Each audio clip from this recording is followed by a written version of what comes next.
how you capture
Cacete, velho.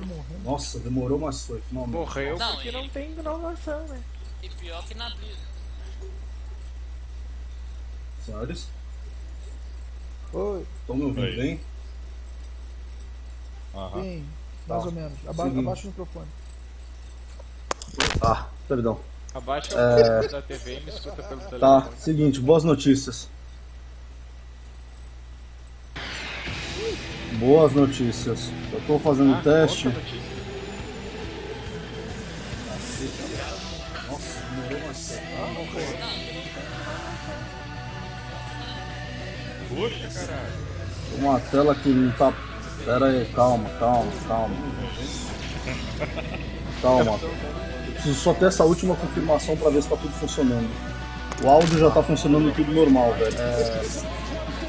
Tá, seguinte, boas notícias. Só um segundo. Boas notícias. Eu tô fazendo o teste. Tá, só tem uma coisa que tá aparecendo na minha tela que não tem na minha tela. Só preciso resolver isso. Uma tela que não tá. Pera aí, calma. Preciso só ter essa última confirmação pra ver se tá tudo funcionando. O áudio já tá funcionando tudo normal, velho. Tá, boas notícias. Espera só um segundo, ele falou o quê?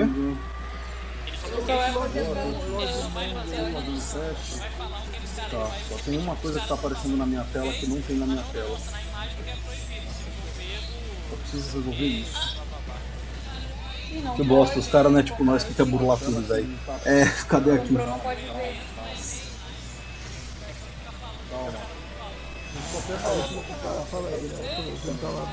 O áudio já tá funcionando tudo normal, velho. Pera aí, gente, eu vou fechar a stream, eu vou fechar aqui o meu. Só um segundo, ele falou o quê? Mandou o link aqui na... Eu vou fechar o teste aqui no PC, eu vou abrir no celular, eu já falo com vocês, pera aí. Só tem uma coisa que tá aparecendo na minha tela que não tem na minha tela. Eu preciso resolver isso. Que bosta, os caras não é tipo nós que quer burlar tudo, velho. Cadê aqui? Não pode ver.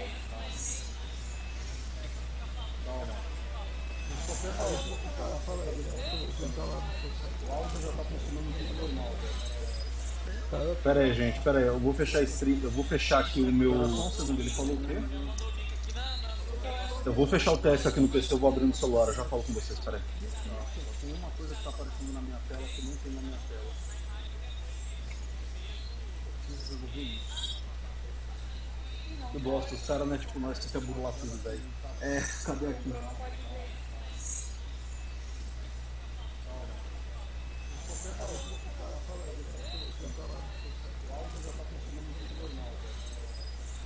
Pera aí, gente, eu vou fechar a stream, eu vou fechar aqui o meu. Eu vou fechar o teste aqui no PC, eu vou abrir no celular, eu já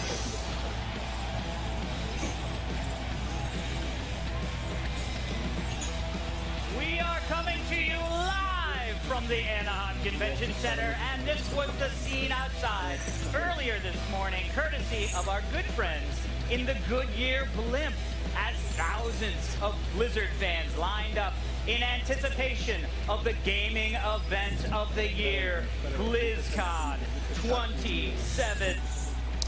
But got some more potential here. We got Method Synergy versus Imagine PvP as our next series. So that is going to be another North American team. This time they're not going to be playing against EU. It's going to be one of the teams that qualified through APAC. And this team sounds like a very scary team as well. A lot of players saying that this is the best team around Asia. And Zico, you got to cast these matches as well. So for anyone who doesn't know about this team, hasn't gotten a chance to actually see them play, how would you actually classify them once they're playing? I think that this team coming out of China was the most versatile team out of every team. They had a really rough matchup against the first team that we saw today, Pen and Paper. That lost, unfortunately. They were playing Thunder. But they had such a counter matchup against them, and that was the only team that was actually managing to beat them in the Chinese regional. I thought at the time that Imagine PvP is actually the better team despite getting second place because they had way more compositions available. They had players like Xeon playing Windwalker, playing Demon Hunter, playing Warrior. Xeon played most versatile. I have the best audience, right? Back to you. Thank you, Anna, so much. Next is going to be ABC versus Imagine PvP, and we want to hear what you guys think about this matchup, so you can jump in. Is Anna gonna possibly cover all of this by herself? Don't worry, we got her some help. Time to introduce you to our second BlizzCon floor correspondent, Rachel Kierko, aka Seltzer, who's standing by in the brand new Overwatch Arena. Seltzer, what's up? Thank you so much, Michelle. Now, back to you, Anna. I know you were a little proud of your arena, but let me show you what the Overwatch Arena looks like today. It is absolutely packed with fans who are going to be watching the opening ceremonies in here, and then sticking around for an incredible competition. I know, Malik, that you got to travel all around the world with the Overwatch World Cup this summer.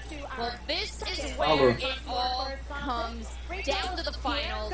We're going to choose the best nation in the world in Overwatch. We've got Sweden and Great Britain getting ready behind us. We've got 8 teams from all around the world. The winning team, $9,000 per player. So it's a pretty cool tournament here. But that's not the only thing that's going to be taking place, because when the open ceremony starts, that's when we find out all the news from the year. And the news pertaining to Overwatch is going to have huge ripples across the competitive scene. So as the weekend moves forward, I'm going to be checking in with some of the Overwatch personalities, as well as checking in from around the floor and talking to you fans about what you think is going on here at BlizzCon. I'm so excited to be joining you, and I will see you soon. So back to you guys at the desk. Thank you so much. Thank you so much, Rachel. All right, well, Rachel, thank you so much. Let's send it over to the Blizz Couch, where Malik is standing by with Susie Kim. And the news Thank you very much, Michelle. I am joined by the esports veteran and BlizzCon insider, Susie Kim herself. How you doing? I'm doing really, really well. Doing well. All right, so you are a BlizzCon insider. Please tell me, what have you been up to lately? So for the insider portion of this, of the virtual ticket, we get to walk around, do little tours of all the halls. For those at home who can't really make it here this weekend. Right. All right, and another thing I know about you is you're actually kind of fresh back on U.S. soil. Yeah. How's it been being back here in the States? Well, you know, I spent the last 10 years in South Korea, where the esports scene is big and thriving. But, you know, being here in BlizzCon, there's a lot of Koreans here also competing. Right. Almost feels like I never left. True talk, true talk. I mean, speaking of Korea, I think one of the cool things about the virtual ticket is that it's international. So you can check out BlizzCon's featured content in 5 different languages. Yes, I heard about that, and Korean is definitely one of the languages that's being featured.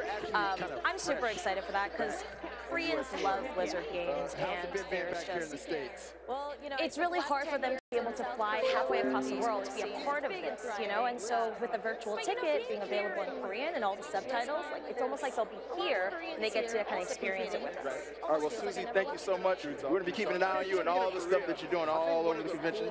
And with that, I'm going to go ahead and I'm going to send it back to the desk. Take it away, Alex Michelle. All right, Malik, thank you so much, Susie and Malik. Don't forget, you guys, if you haven't already purchased your virtual ticket, then you are watching the free preview, which only lasts through opening ceremonies. ceremonies. So we really want you guys to stick around. So if you're not already, head on over to BlizzCon.com and pick up your virtual ticket right now. Correctamundo. As always, we are going to be interviewing all of your favorite game developers over the course of the next 2 days. So if you have any questions you'd like us to ask them, just tweet at us using the hashtag BlizzCon. Our first guest coming up right after opening ceremonies, it's a big one, Blizzard Entertainment President and CEO Mike Morhaime. So if you have any questions for Mike, tweet them to us now. That's right. And let's take a live look over at the Mythic stage, because that's where we're awaiting the start of opening ceremony, now just minutes away. Correctamundo. And I think they're about to go over to it in just a second. Yeah. But I mean, I know it's packed because I can hear them. I know. Where are they? There's Mythic Stage. Hey, Mythic Stage. What's that? There they are. It's in the Our first guest coming up right after opening ceremonies. It's a big awesome. one. Blizzard Entertainment President and CEO Mike What's up, Morhaime. guys? So if you have any questions All for right. Mike, Well, tweet them to earlier us today, I now. had a chance to catch up with Blizzard Entertainment co-founder Frank Pierce to get his overview on this year's show. Let's take a look. Now just minutes away. Correctamundo. And I think they're about BlizzCon 2017 is brought to you in part by Republic of Gamers, Intel, T-Mobile, and NVIDIA. That's awesome. Oh my God, it is packed. I know. They finally showed over there, and I think now we're going to be able to see that interview with Frank Pierce. Yeah, I mean, I want to hear what Frank's got to say. All right. I mean, Frank is a legend. Yeah, I know. We actually, this is the first year I've been able to interview Frank Pierce. Normally, I interview Mike Morhaime off the top of the show the last 3 years. This is my first year interviewing Frank about what he's done, what he gets to see as BlizzCon is being prepared. Yeah, which is awesome. Yeah. Because it's a lot of, you know, Mike. Let's get some other founders in there, please. Right, and you know, I believe Alan Adham is actually here this year as well. So we have all 3 founders in the building. So that's going to be That's awesome. Well, let's take a look at your interview with Frank Pierce. All right. Yeah, I know. We actually, this is the first. Hey guys, I'm standing here with Frank Pierce, co-founder of Blizzard Entertainment. Frank, congratulations on another year of Blizzard and Epic Entertainment that you guys are bringing us. I know that BlizzCon has expanded once again, just physically and to the community. But for you in particular, for your job, what's the most exciting thing for you? So I feel very fortunate in my job. I have the opportunity to see all the work in progress at the office every week. And so we brought work in progress to the show floor for our community to see for all our products. And it's really exciting because not only does the community get to see things that they wouldn't normally get to see, but we get to interact with the community, hear their thoughts on that work in progress, take all that feedback back to the office next week and through the end of the year and figure out how we want to improve it even further. It's pretty cool. I like how much you guys listen to the community and you're actually bringing us stuff that we ask for. You know, that's really cool. So while you're here, where do you think you're going to be hanging out the most? Every week. So there's far too much to pick just one option, right? So we've got. I'm really excited about the Overwatch World Cup and what we've done in the arena because we've got the arena set up in the round, so we're using the entirety of the arena for. And it's gorgeous. Do you have any predictions on who will win? No predictions, but you know, this is the U.S. home turf, so yeah. So I'm excited about that. You know, we've expanded into the North Hall, which is a new hall for the convention center, which has allowed us to expand capacity here, which is amazing. That's where the Dark Moon Fair and everything is. Yeah, Dark Moon Fair and the Hearthstone tournament stage is over there, and the tavern. So that's really amazing, and it's a bit out of the way. So everyone at BlizzCon, make sure you go to North Hall. It'll take a little bit of effort to find it, but go find it. But there's face painting. You can get like diva whiskers and everything. All the live stages, spectacular. So I'm excited about that. For the virtual ticket, everything that's taking place on all of the stages. For the virtual ticket, everything that's taking place on watching on virtual tickets. So that's awesome.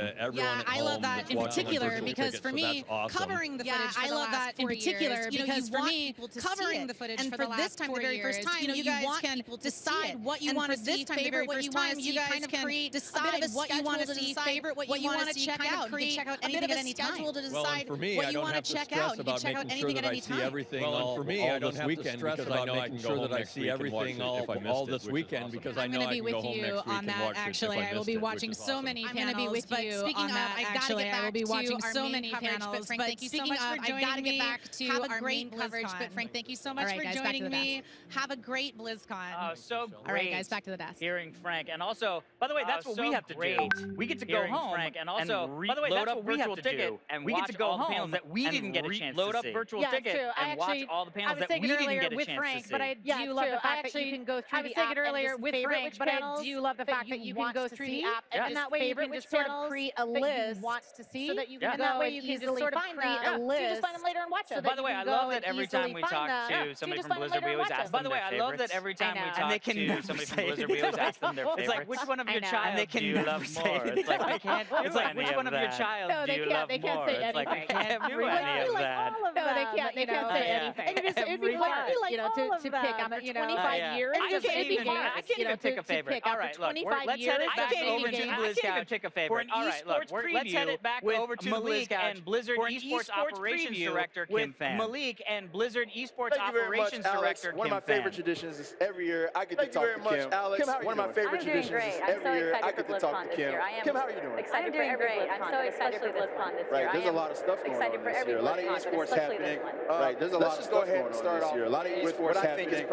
One of the more competitive brackets here at BlizzCon. Heroes of the Storm. What can we expect from Heroes at BlizzCon? The HGC. What can we expect from Heroes? I'm most excited about the bracket. The HGC finals, I'm most excited about the bracket. I think this is probably the best bracket that we could ask for. Every single match is going to be a very intense match, and I think the one I'm most excited to watch is going to be a very intense match, and I think the one I'm most excited to watch is really want to know who is truly expert, top two. Really want to know because forever it's truly like the top two Fnatic in Europe because forever it's actually Fnatic and Team Expert that came in through the league play. Fnatic and Team Expert that came in through the league play. A lot of people have been saying that Dignitas is kind of like the dark horse for the Heroes tournament. And they've seen them Dignitas is kind of like the dark horse. Quite a few people in the Heroes tournament. And they see them kind of leading into the finals. Upsetting quite a few people, including Fnatic, leading into the finals. Live event. You know, Dignitas is known for their off of the energy of the crowd. So when they see the crowd cheering, something happens and they kick into gear and they just play amazing. Something happens and they kick into gear and they just play amazing. What do you think about the NA having so many teams? All right, so what do you think about the NA having so many teams? North America was not doing well. We were the land of the free. We were free wins pretty much. North America was not doing well. We were the land of the free. We were free wins pretty much. But they were not doing well in the international tournaments for Heroes, so very impressed to see that three teams advance into the bracket, giving everyone a run for their money. Yeah, it warms my heart to see Tempo Storm there. They're like one of the OG big dogs. It warms my heart to see Tempo Storm there. Storm to see them there. It's so great. Big dogs. Let's go ahead and move along to the Storm to see them there. It's so great. All right, so let's go ahead and move along to Overwatch. The Overwatch World Cup pride at stake here. We see a lot of things is going to happen in that tournament. At stake here. What do you see? What do you think is going to happen in that tournament? Tournament to watch because you can cheer for your country. It's such a fun tournament to watch because you can cheer for your country. And I think everyone is really excited to see. And I believe if there's any country that can do it, it's America. And I believe if there's any country that can do it, they have been training very hard. I really believe it. They have been training very hard. They have been maybe the last month. And they're also the most confident. So maybe that they can beat Korea. And they're also the most confident. That match happens today. That they can beat Korea match of the day. That match happens versus USA. So it's the last match of the day where Korea versus USA. I really want to know if they can, make it tough for the Korean player, and if they can experiences I've ever had in my life. Right, so when I saw my travels with the Overwatch World Cup, which was one of the best experiences I've ever had in my life, when I saw teams go up against South Korea, they were scared. A lot of them had already said it was written in the sand that they were going to lose. So to see them, the USA having so much confidence, it gives me confidence. Like somebody might actually do this. I think the two countries that really want to go up against Korea is France and USA. Right. But we'll see how USA fares today. Yeah, I hope they just take a game. I would like to see them win. South Korea. If they take a game, I'll be happy. I'm confident they will take a game. A lot of them had already I like that confidence. They were going to lose. So let's keep it moving. So to see the USA having so much confidence, it gives me confidence. Like somebody might actually do this. I think it's two countries that really want to go up against the best bracket we can ask for StarCraft. Right. It's very heavy-sided. I think the lower part of the bracket is where all the favorites are. But if play that game, where I'll be all happy, of the to be best honest. Korean players are. Yes. So all right. I like that. I like that. I like that interesting. I think we're going to see a let's lot keep of it moving. favorites We'll get go to knocked out. StarCraft next. We already What lost should a lot of expect good people. with the WCS stages? We did. We lost Need. We lost Need, I yeah. really wanted to see Need make it, but we know we have two great non-Korean players who are going to be facing each other off first. Heavy-sided. I think the lower part of the bracket is where all of the favorites are. For sure, we're going to have a non-Korean make it to the semifinals. But there's a very high chance that interesting. I think we're going to see a lot of favorites get knocked out. Yes, that's awesome. We already lost a lot of good people in group stages. We lost Need. We lost Need. I really wanted to see Need make it. He's the favorite. We know we have two great non-Korean players who are going to be facing each other off first, and that's Special from LATAM, and then also Elaser. So for sure, we're going to have a non-Korean make it to the semifinals. But there's a very high chance that they could even make it to the final tournament. Which is beautiful, by the way. It is. I love it. And you know what? WoW is our longest-standing esports championship. I think he's the favorite to win here. Yeah, for sure. It's his to win. It's his tournament to win. It's his championship. All right, so we're going to move along to...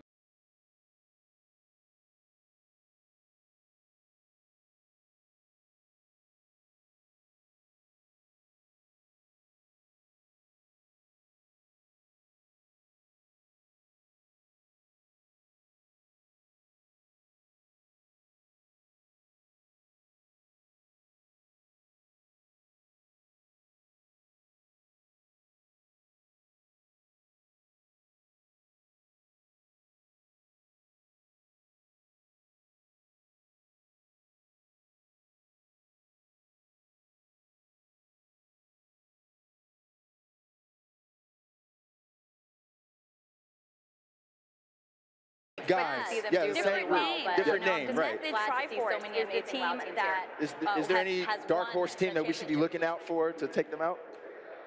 Oh. You know, I'm excited to see how Grumble performs. Yes, they were Splice last year. A great matchup. Yeah, I think that's going to be a really good matchup too, just because now they're back. They weren't expected to do well at the European Championship and do really well, but they made it to Game 5 to see so many against Method, and that was super exciting. Is there any dark horse team that we should be looking out for to take them out? I would like to get on to the Hearthstone Invitation because they kind of switched up the tournament this year, but we got to keep it going because opening ceremony's coming up soon. So thank you very much, Kim. Yeah, I think that's going to be a really good matchup too, just because they weren't expected to do well at the European Championship, and they made it to Game 5 against Method, and that was super exciting. Just completed a major expansion this year. I would like to get on to the Hearthstone Invitation because they kind of switched up the tournament this year, but we got to keep it going because opening ceremony's coming up soon. So thank you very much, Kim. I mean, they've expanded. We're going to go ahead and send it back to the desk. Alex, Michelle, take it away. 1.2 million square feet. Thank you so much, Malik and Kim. The Anaheim Convention Center, which has been hosting BlizzCon since 2005, just completed a major expansion this year, adding the additional brand new North Hall, resulting in, you guessed it, even more BlizzCon people in here right now. Enjoy. I mean, they've expanded. Now the convention center is 1.2 million square feet. Well, let's take a quick look at the map of the revamped show floor because we have a really cool map that we can take a look at here. We've got the 11 stages that you're looking at, and what a lot of you guys are right now. Let's hear it, Mythic Stage. Oh my God! All right, are there 30,000 people in here right now? Are there 30,000 people? I'm guessing yes. All of the games. Everybody's so focused. I know, right? They're like, well, let's take a quick look at the map of the revamped show floor because we have a really cool sports. I kind of took all the experiences that I had and observations, and I created an esports scripted comedy for everyone to enjoy called Good Game, and I even got it produced with Dan Harmon. That's fantastic. What about you, dude? Absolutely prepping for this show. No Diablo? But yeah, I thought you were going pro. Nah. I tried to go it? Diablo Pro. It just didn't work out. No sponsors? No sponsors. Nobody wanted me anymore. Soon, hashtag Alex. D3 Pro soon. All right, well, before we head over to the opening ceremonies, we want to tell you guys a little bit about the new and improved BlizzCon mobile app that we've been talking a little bit about. So whether you're here at BlizzCon or you're watching at home, the BlizzCon mobile app will help you make the most out of your BlizzCon experience with streaming panels and videos, interactive event schedule, the hall maps like we had just showed you. You're gonna have esports updates as well. And that you can even use the BlizzCon mobile app after the show is over. Like we've been saying, I think it's about for a 1 month so that you can relive everything that's happened here. Yeah, it's fantastic. Yeah. And by the way, it is about time. We are heading it over to Mythic Stage for opening ceremonies of BlizzCon 2017.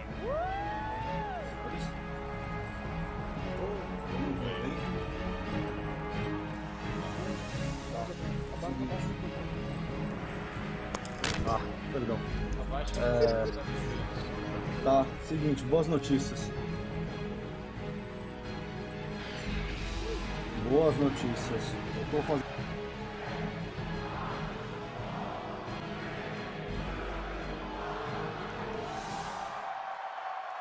I first discovered Blizzard games when I was 13. I was young as hell. Warcraft 1 for me. Oh, you're old. Yes, I'm old. I've been a gamer since childhood, before I could even spell. My parents promoted a culture of video game love, and I am a product of that culture. Kind of been something we've been doing since we were little kids. You know, just to spend time together. The person who drew me to it was my dad. He'd scoop me up and put me in his lap, and he'd have me read his combat logs. WoW is certainly my jam. I'm currently Alliance.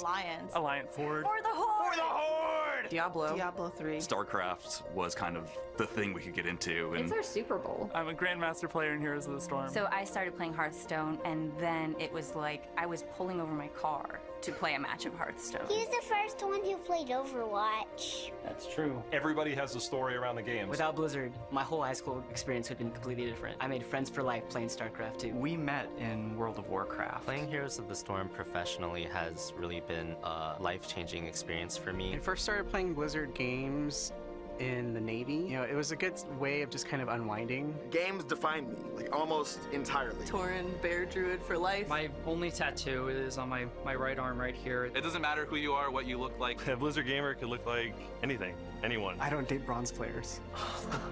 Blizzard is like an open, inclusive, positive, wonderful community. You're playing with millions of other people around the world. I'm from a super small town in Germany called Lübbenau. My sister and I, since she moved to Italy, we started the tradition of playing Heroes of the Storm in Christmas skins. If I'm playing with my mom, it's kind of like taking a stroll down the beach together, except we're in World of Warcraft. Your friends are global. Germany, France, Spain. Hi, Mom, hi, Dad. It's obviously a community or even a family. They're there to like connect with you.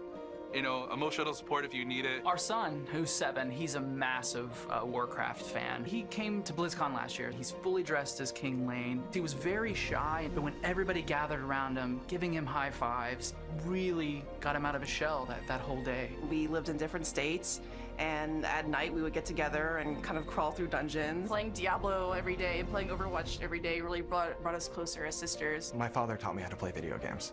That was our time, and when I was a teenager, I lost him suddenly. To keep his memory alive, I kept playing video games. It was the only way I could keep him close. These are games that I shared with my wife and now that I share with my kids. It feels like a family within a family. That's been such an amazing thing to see how many people have learned from games, how many people have connected from games. And when you look at BlizzCon, it even transcends the games themselves. Because it's become the place that I see all of my friends and I share all those experiences. Last BlizzCon, so last year, he proposed to me by the orc statue. The Horde symbol's on the side. And I said yes. The couple that plays together is the couple that stays together. This year will be my first time attending BlizzCon. You will bleed Blizzard blue for the rest of your life. When you see someone who is another Overwatch cosplayer or something like that, it's like, oh. It gives me the opportunity to be a little wilder than I normally would be. It brings together a wide range of people that you normally wouldn't see together. Like a big-ass family. Blizzard is friends. Friendship. Community. Generations. Blizzard brings people together. Together. Family. It's such a family thing for us. There's always people that are as excited and passionate about it as you are. The connections that you make in the Blizzard community are lifelong connections. And they always will be there. Games and people together. It's awesome to feel like you're really part of a huge community. You really do feel like you belong.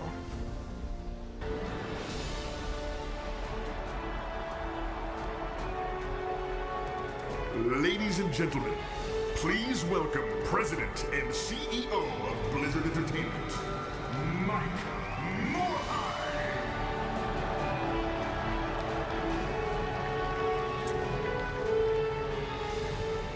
Hello, BlizzCon! Is the Alliance here?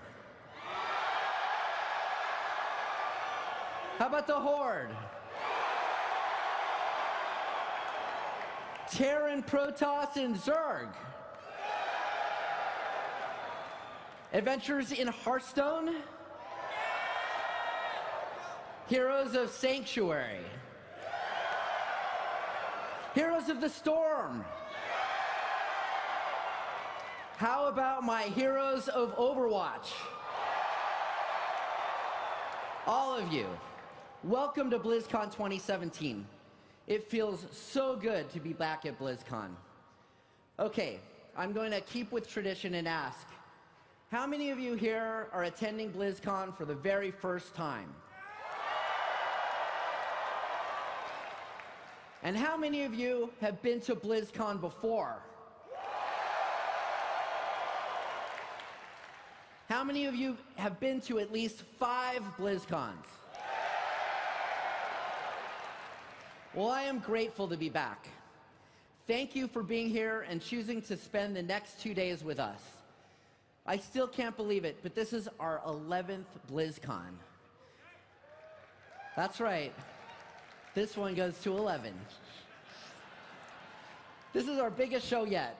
We have more panels, games, activities, tournaments, and the most attendees of any BlizzCon ever. There are more than 30,000 of you here in Anaheim, and millions more are tuning in from home. Once again, we have taken over the entire convention center. There is even a brand new building, and we've taken over that as well. In fact, some of you are watching the opening ceremony from there. Let's give them a big shout of hello. Hello! We have some of our new game content there. We also have Hearthstone Esports, the Hearthstone Tavern, and much more over there. Just head towards Hall A, go upstairs, and you'll see the signs. You really have to check it out. So, we have changed up the opening ceremony. Many of you are here with me in Hall D, but thousands of you are watching from across the convention center, in the arena, and as I mentioned, in the new building. In addition to this stage, we will have developers join in and showcase their announcements from a few different stages across the convention center. So we're trying something new this year. Let's hope it works. We have come from far and wide. All 50 states and more than 50 different countries are represented here at BlizzCon.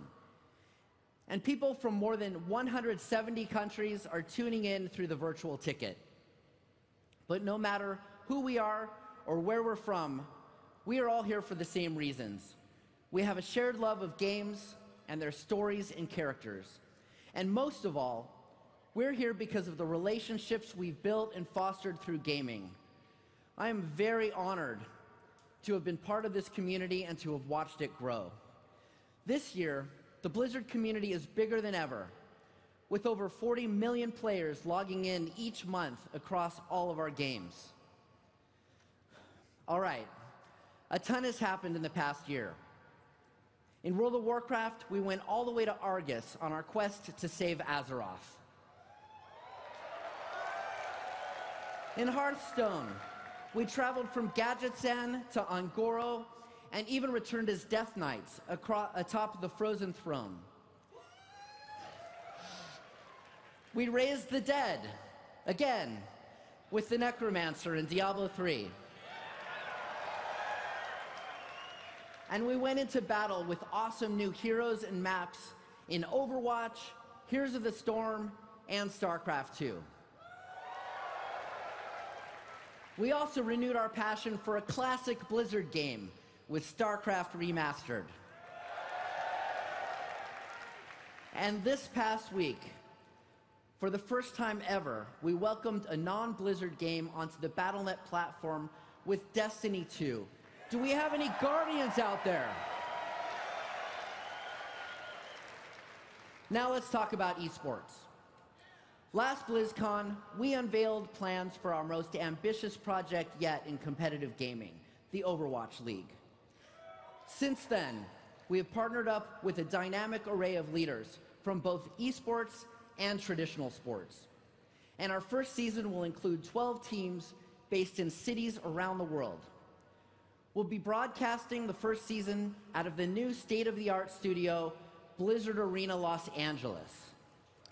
The new Blizzard Arena will be a place that we can come together to witness exciting moments and memories in Overwatch and other Blizzard esports all year round. It's awesome. This has been an amazing year with a ton of esports action. Let's take a look at some of the highlights.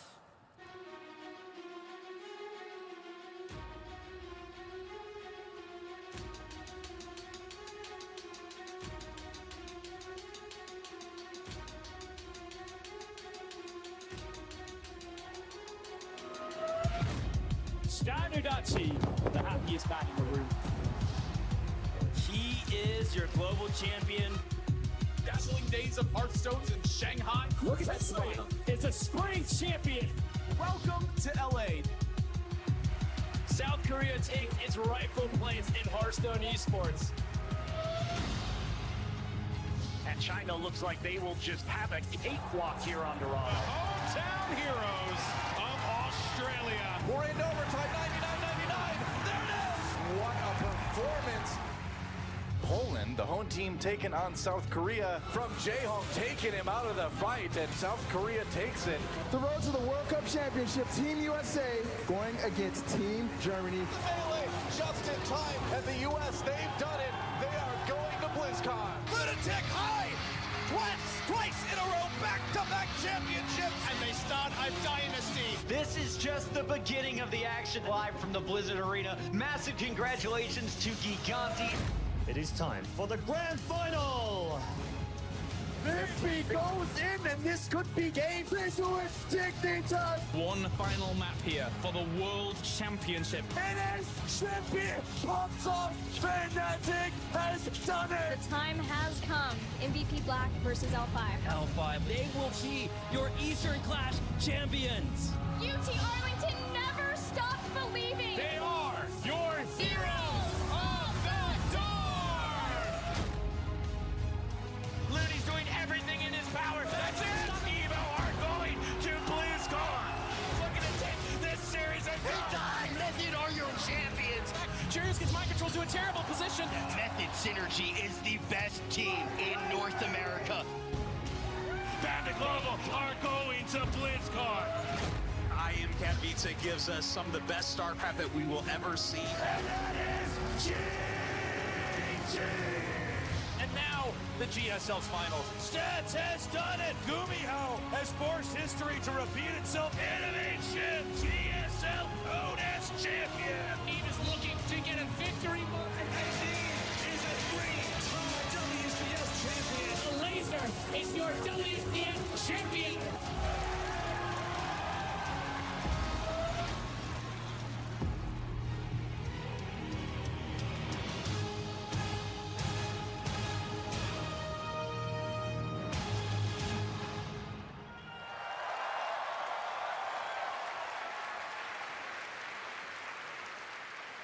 BlizzCon is loaded with esports. The Hearthstone Invitational has 12 of your favorite pros and streamers competing as teams in a set of challenges. The Overwatch World Cup will have the top countries in the world battling for the gold medal. If you're looking for World Championship events, we've got those too.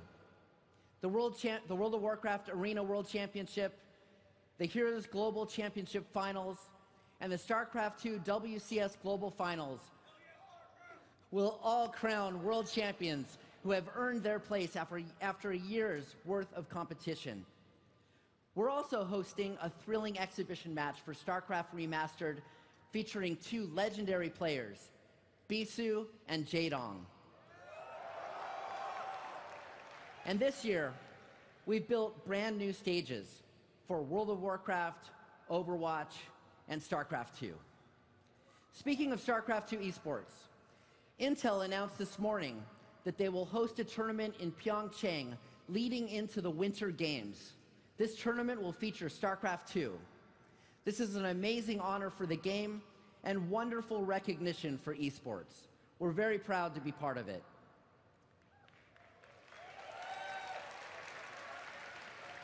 We've got some cool StarCraft II game updates to share with you as well. The newest co-op commander in the game is actually two characters in one, Mira Han and Matt Horner. We're showcasing them here at BlizzCon along with a new co-op mission called Part and Parcel. That's playable in the StarCraft area in Hall A, so go check it out. And there's another thing I want to mention about StarCraft II.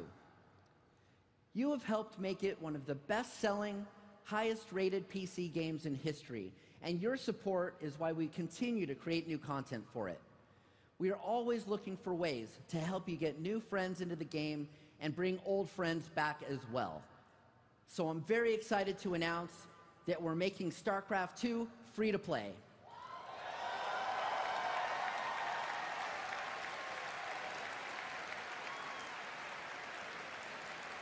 Starting on November 14th, everyone will get the full Wings of Liberty campaign. And if you already own Wings of Liberty, we're going to give you Heart of the Swarm. In addition, everyone will get access to the full StarCraft 2 ranked ladder. And we're also improving co-op mode, with free access to every co-op commander in the game up to level 5. For more details, be sure to check out the StarCraft 2 panel in the North Hall today, or visit StarCraft2.com. We have more to announce this morning, but I want to take a moment. BlizzCon isn't only about the games and the announcements. It's also about the relationships we create and strengthen when we come together. I continue to be amazed at the incredible stories people share of friendships and strong connections that have grown through our love for gaming. There are no strangers at BlizzCon, only friends you haven't met yet. This is the most incredible family reunion in the world. Our community has grown tremendously over the last few years, and we're welcoming in a lot of new people into our family. I encourage you to welcome them online, and especially here at the show. Let's show them what a special community this is, a community of shared values and shared passions. There's a lot of craziness out in the world, but we don't have to let that be part of our world. If we make an effort to be kind and welcoming to people in our games and in our community, we will make a positive impact. And that positivity will trickle back out into the wider world. A friend of mine once said, "Never accept the world as it appears to be. Dare to see it for what it could be." All right, everyone.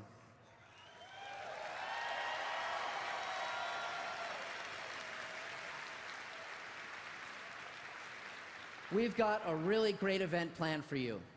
Blizzard employees are looking forward to connecting with you throughout the show. Look for us in the blue shirts. We have the awesome community contest tonight, hosted by Chris Hardwick. And tomorrow, Muse will be here. We have a lot more news to share, so I'm going to hand it off to K.O. Milker from the Heroes of the Storm team.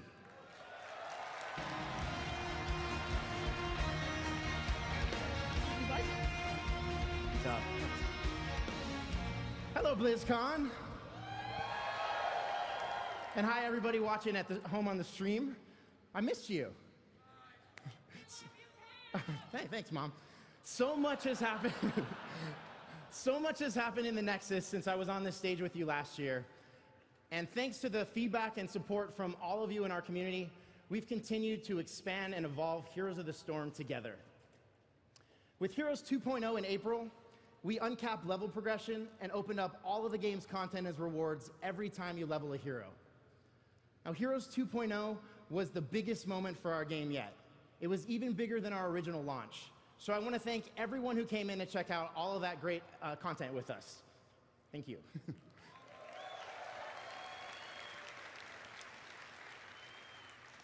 But of course, new content is the lifeblood of our game. And since launching in 2015, we've doubled the number of battlegrounds and more than doubled the number of heroes, with 15 new heroes added since last BlizzCon alone. Yeah. So those of you who are with us know that we've had a very busy year with some incredible additions to our heroes roster. But we're not done yet. Now, the coolest thing I get to do up here is debut a new cinematic.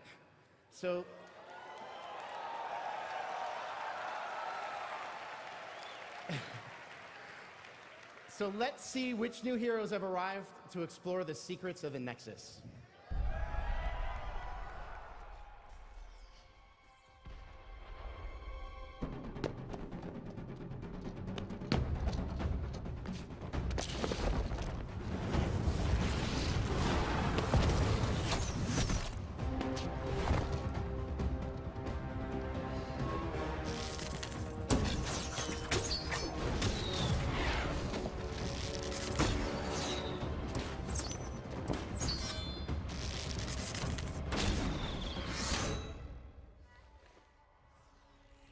Impressive, Archer. But you'll need to do better than that.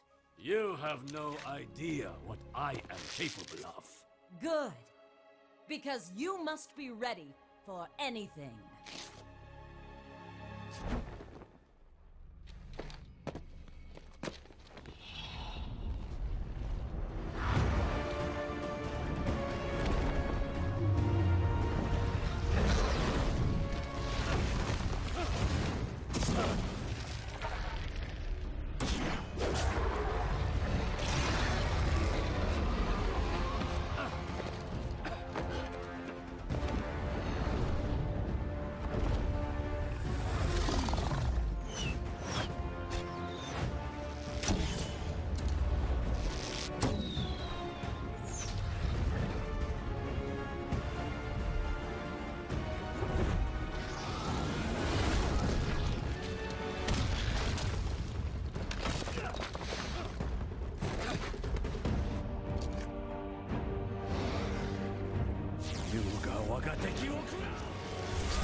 Yield!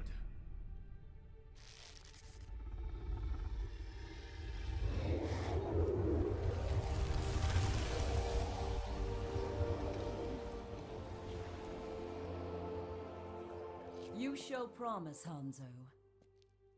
Well done. But greater challenges still await us. I believe we are ready. It's time to find out.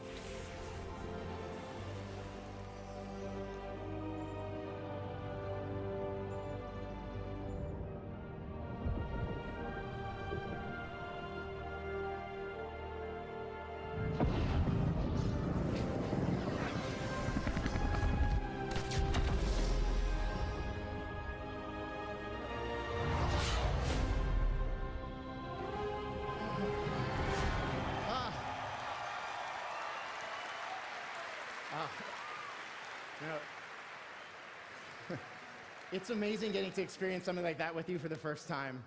And I love getting to see Alexstrasza and Hanzo together in Dragonshire testing one another. And you definitely get the feeling that something is stirring in the Nexus as well. So Alexstrasza, the Lifebinder, is a versatile range support who manipulates her life energy to heal her allies. And when her life or those of her teammates is threatened, she can transform into a mighty dragon using her trait, Dragon Queen. Yeah. And for all of you Hanzo mains out there, I see you. Rejoice, because the Shimada clan's most dangerous archer is a nimble ranged assassin who can deal damage from afar and serve as a nimble scout for his team. So in addition to bringing these two iconic dragons to the Nexus, we also have some other exciting news to share with you at BlizzCon. You see, while Heroes 2.0 was our time to reimagine progression and rewards in our out-of-game experience, we're also turning our eye towards improving our core in-game experience as well. Now, I brought along a video that will not only show you our double dragons in-game, but also gives you a taste of some of the big changes to come.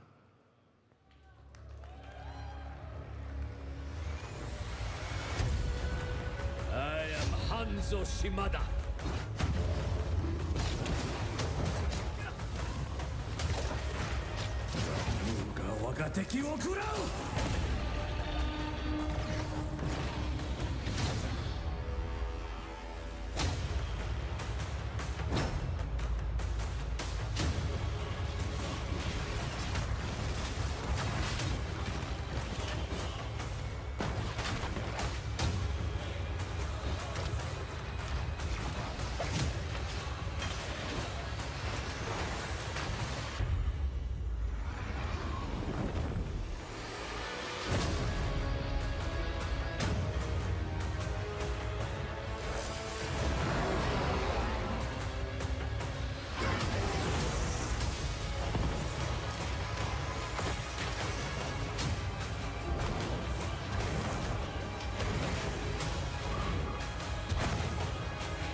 It's so cool to see Alex Straza and Hanzo in action, and I can't wait for all of you to get to play them and experience our 2018 gameplay update. Yeah. All right, I'm also really excited about bringing performance-based matchmaking to the game, because it rethinks our traditional win-loss-based system and lets your personal performance in matches directly influence your matchmaking rating, whether you win or lose. Yeah. So we know how important that is to our community, and we've heard your feedback, so please keep it coming. Now, no doubt you have some questions about our new heroes and the 2018 gameplay update, so for all the details on that and more, please check out the Heroes of the Storm What's Next panel today and our deep dive panel tomorrow. And of course, for all of you here at BlizzCon, our new heroes and the gameplay changes are playable out on the show floor, so please go try them out and let us know what you think. And for all of us, what better way to wrap this year than to see the best players in the world at the Heroes Grand Championship or Global Championship World Finals tomorrow night. I know I can't wait to see these teams battle it out this weekend. All right. Okay, BlizzCon, we have some incredible things coming for you all in the next year. And while we'll be bringing you epic content and unforgettable heroes, we also have plans to dive deeper into events that are unfolding in the Nexus. We can't wait to share that and so much more with you. But in the meantime, thank you for inspiring us to make Heroes of the Storm bigger and better than ever, and we'll see you in the Nexus. All right. Now, it's my pleasure to hand it off to Hearthstone's game director, Ben Brode, over on the Hearthstone stage. BlizzCon! What up? Well met. Wow. There's a lot of people here. All right.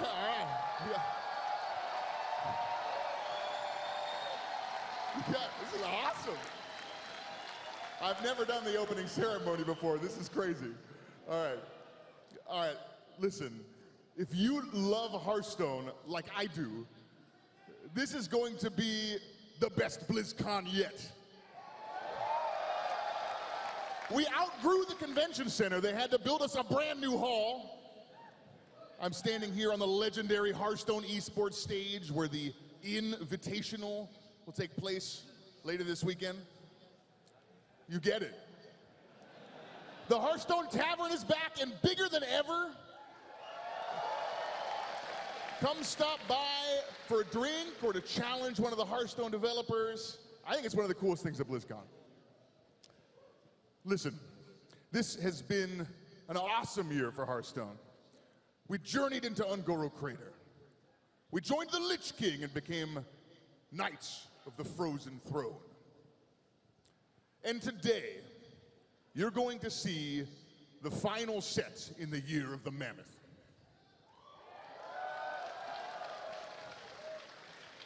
It comes out next month, and it takes us back to the roots of classic fantasy, full of monsters, treasures, and traps.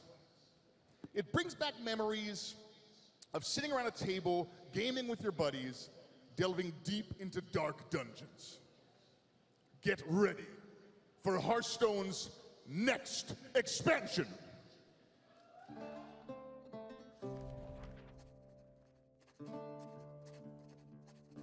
Legends tell of a vast underground world and the countless treasures that lie in store for worthy adventurers.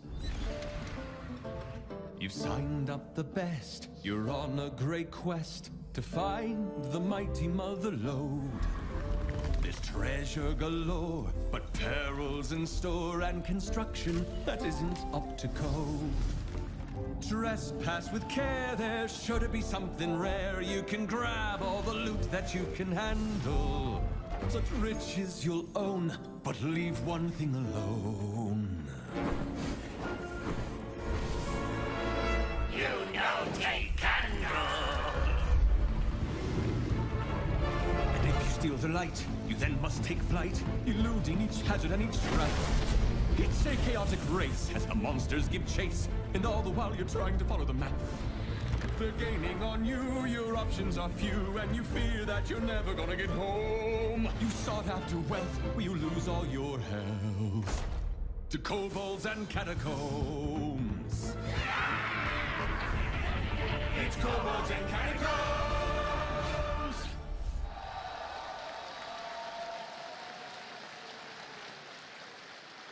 I love this set. It's awesome.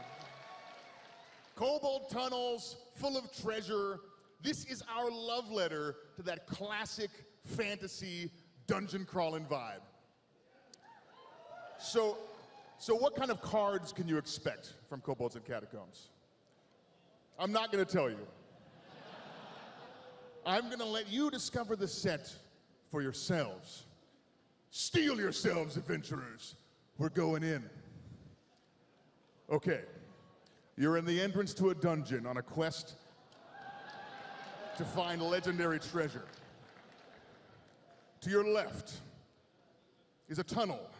Stinky goo lines the floors and walls. To your right is a massive door with a huge lock. But the lock is broken. Where do you want to go? Okay. All right. Cheer if you want to go into the tunnel. All right, now cheer if you want to go in the door. Okay, I think I heard tunnel louder, I think. Okay. All right, so we're going to go left. We're going to go left. Right? Okay. All right.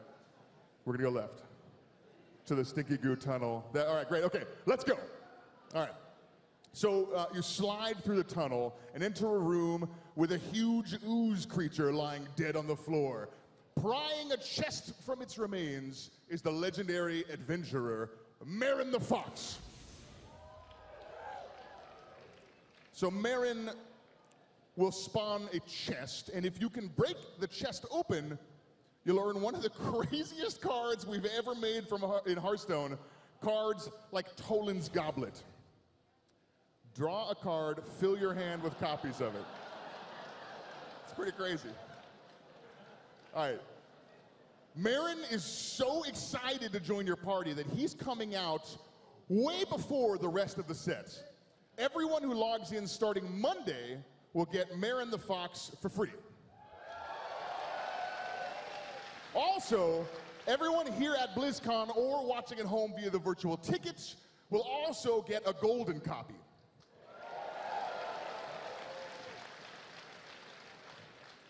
Okay, back to the dungeon.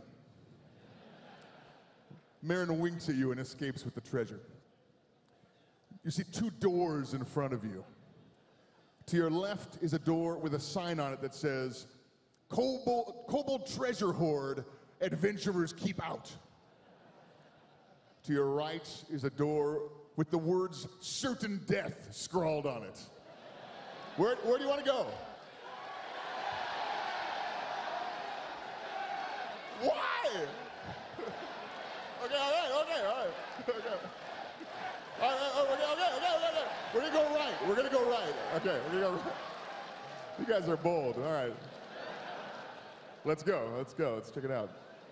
Okay, so your party enters the room, and as you do, the walls start closing in, crushing half of your party. What did you expect? All right. So, okay, everybody from here to here, you're all dead. All right. On the bright side, you found another new card, Crushing Walls.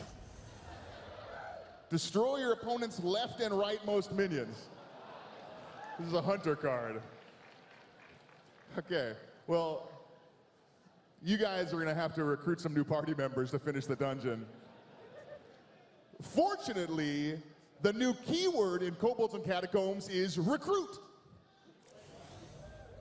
All right, so recruit means that you'll pull a minion directly out of your deck and put it directly into the battlefield. So imagine pulling Ysera for only 6 mana. Should make a pretty good healer for your party, I think. All right. You can tell that you're close to finding the legendary treasure. This next decision is very important. To your left is a hallway, and claw marks mar the entrance. To your right is another hall that is literally on fire. Okay, where do you want to go? Where do you want to go?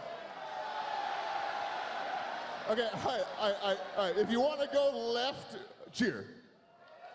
How about right? Okay, we're gonna go right. We're gonna go right. All right, let's go. So you run through the hallway, burning away most of your clothes, and you enter a room filled with kobold candles surrounding a pedestal with a glowing disc atop it. It's the legendary treasure you were searching for, the priest card, Dragon Soul. Yes, this is Hearthstone's first legendary weapon. Every time you cast 3 spells, you'll summon a huge dragon. We've made legendary weapons for all 9 classes, even ones that have never had weapons before. I'm super excited about these 9 cards. They're crazy. BlizzCon, congratulations on completing the dungeon and escaping with the legendary treasure. Good job. Well done. Unfortunately, you missed some of the cards in the dungeon, so you'll have to come to the panel later today to see the things you didn't get to explore, check out some of the other cards and the other mechanics in Kobolds and Catacombs. So, look, there was a reason I ran you through a dungeon, and it wasn't just to kill this half of the room. We also have a new single-player experience, and it's nothing like what we've done in the past. This time, we're introducing a totally new single-player mode, and it's called the Dungeon Run. So a dungeon run is all about defeating bosses, collecting loot, and leveling up your character. And in a Kobolds and Catacombs dungeon run, we'll shuffle up an 8-card boss deck, and you'll defeat 8 random bosses. And each time you defeat a boss, you'll learn some new cards for your deck. You start with a lowly 10-card deck. You'll learn some new cards for your deck, increasing your power each game. If you lose, we throw your deck away, and you have to start all over from the beginning with a new strategy. It's essentially a Hearthstone roguelike, and it's our most replayable single-player content ever.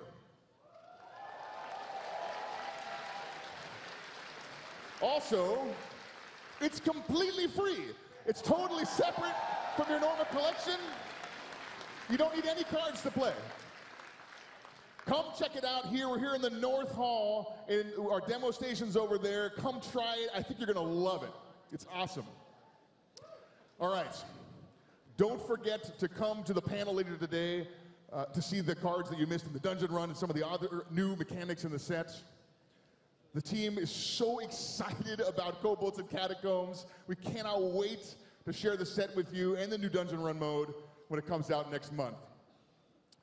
And now, it is my great pleasure to introduce someone who I personally have run a bunch of dungeons with in my time. From the Overwatch Arena, Jeff Kaplan.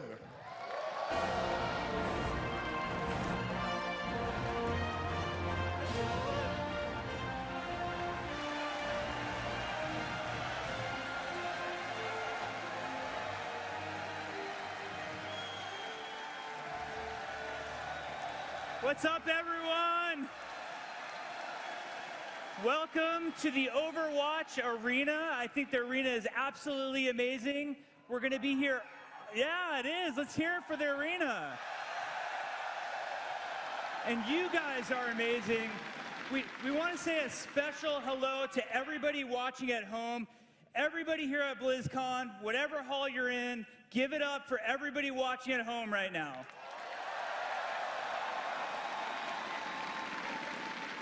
And for you guys who are here with us today, we can't thank you enough. It's amazing to have you here in Anaheim, California. California is my home state. I think it's the best state in the entire union. We have everything here. If it's not in California, as far as I'm concerned, it doesn't exist. I said it, that's right. We have the most beautiful mountains. We have the most beautiful beaches. Right outside these doors, right in front of me, there's even a theme park. Now, how many of you who are here in California with us for the weekend are gonna also hit up the theme park? Now, it gets me wondering sometimes, and it gets the Overwatch team wondering, have you ever imagined what a Blizzard theme park might look like? The Overwatch team certainly has, and I present to you now, Blizzard World. Let's check it out. Where you took your first steps in Azeroth. Where you confronted the Lord of Terror himself. Where you spawned your first Zergling rush. Sometimes, epic memories can only be made in an epic world.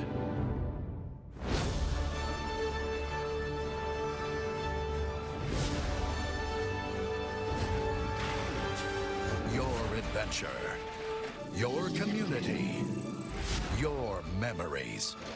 See them come alive in your world. Blizzard World. Epic fun detected. Well met. Stay a while and listen to the fireworks. Come and visit Blizzard World. New adventures are waiting for you. I can't wait to get on some rides.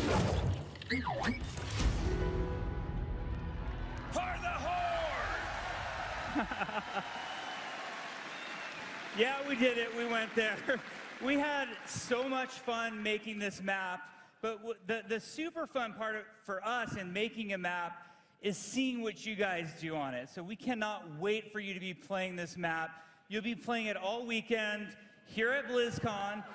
Also, the map will be going live early next year, and you'll see it on the PTR very, very soon. So the map is awesome. We had a ton of fun making it.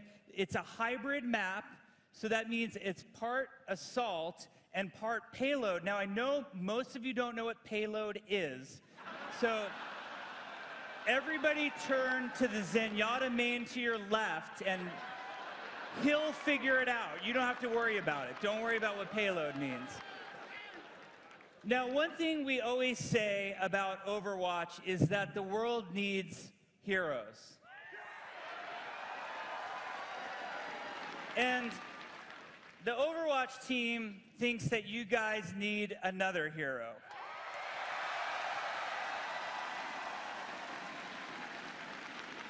I would like to announce and to introduce you to Moira. She speaks for herself. Let's check her out. We are bedeviled by the mysteries of creation. Science can reveal the truths that lie behind these many questions. What we learn can unlock the true potential of humanity.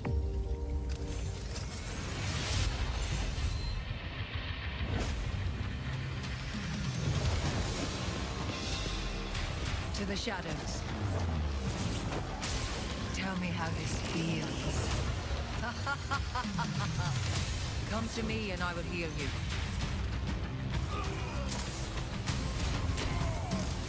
I will unmake you. Simple geometry. Lights out. Surrender to my will.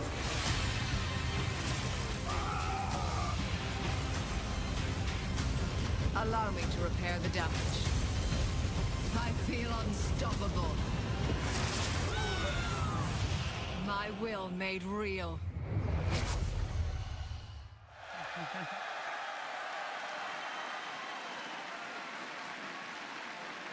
There she is. Moira is our newest support healer. Now, I know a lot of you were begging for a DPS, but we made a healer instead, so I hope you're okay with that. She is so much fun to play. She does a tremendous amount of healing. She also can do a tremendous amount of damage as well. So she's really fun and interactive to play. She has that fade ability, so that gives her great mobility as a support character as well. In case you're wondering how to spell Moira, it's spelled O-P-A-F, just in case you're wondering. So, there's some other cool notes about Moira that we should talk about. She has a really great backstory as well. Not only was she a part of Reyes' secretive Black Watch, she also has a storied history with Talon. Now, you guys are going to learn all about Moira, Blizzard World, and maybe even another announcement in the Overwatch What's Next panel. It's going to be on the Mythic stage at 2:45 today. I cannot encourage you enough to check out that panel. We even have an origin video for Moira that will be debuting during that panel. And Moira's fully playable here on the show floor in Blizzard World all weekend long. And dare I say, it's no limits. Oh my God, it's going to be a mess, but you'll have so much fun. Excuse me, Mr. Kaplan. I'm here to deliver the payload. What is this? Hammer down! Candy! Candy! Candy! I'm coming, my friend! You wait right there, it's a long way! I live for this! Hi! Darren DePaul, voice actor for Reinhardt.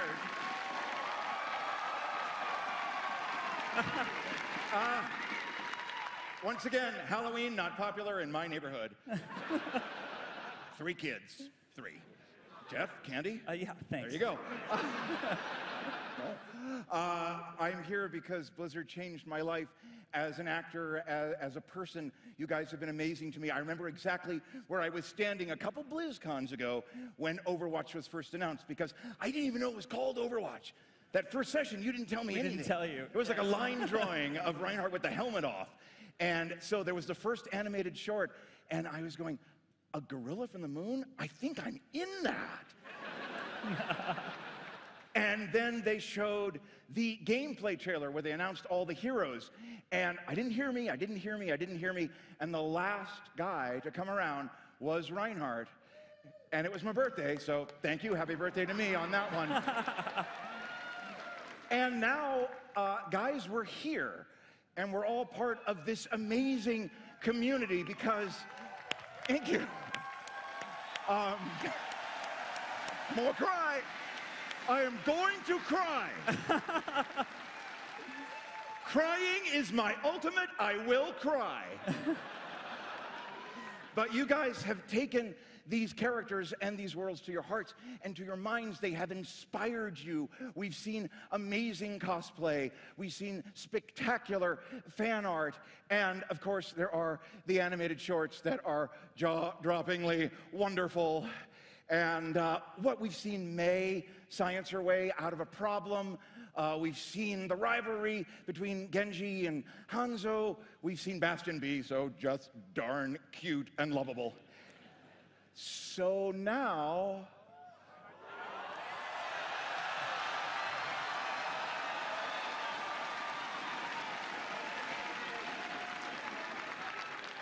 as a friend of mine might say, bring me another!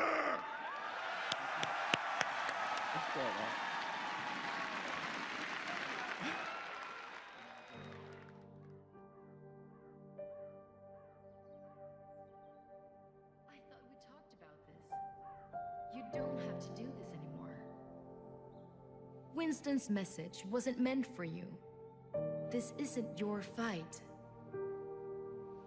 Papa told me after so many years of service, you gave Overwatch everything, and then they pushed you out. Why would you go back to them? What are you still fighting? So, that's it. You're leaving us. I have been called. I must answer. It is a great honor. To disappear into some secret organization. Give up the glory of being a crusader? I don't think so. He wishes he got picked.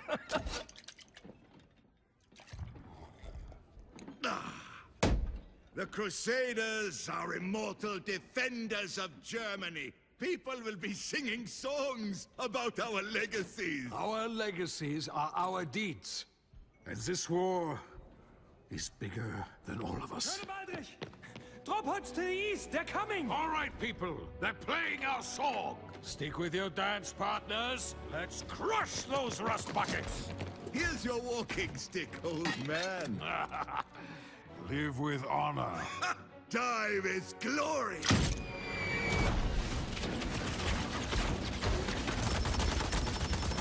We workers, run! Rocket up! Fire!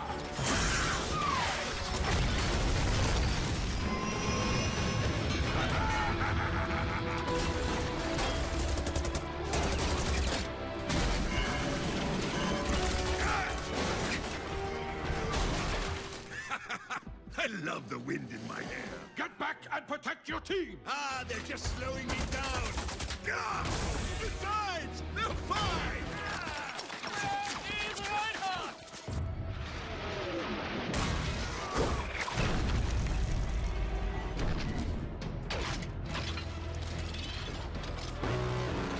What is that? That is mine! Damn it, Reinhardt!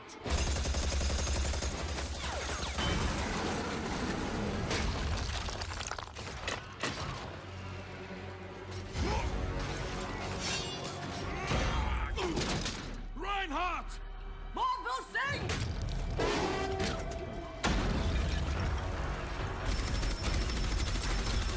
We're being overrun! Fall back to the rally point! I'll get Reinhardt!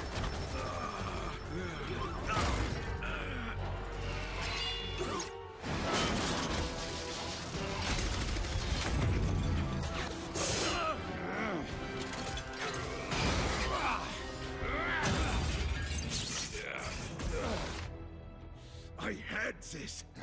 Obviously. They're cutting us off! Let's move!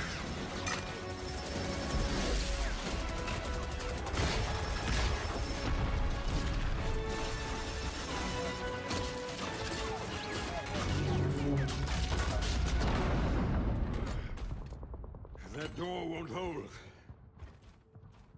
Get back to the unit. I will hold them off. And let you have all the glory? We will fight our way back together! No. I'm staying here. But without you... Lieutenant! You took an oath to be a crusader. Now, keep it.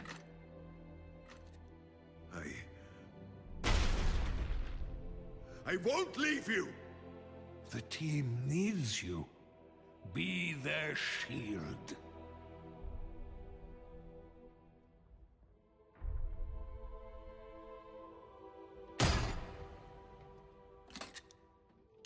Reinhardt, live with honor.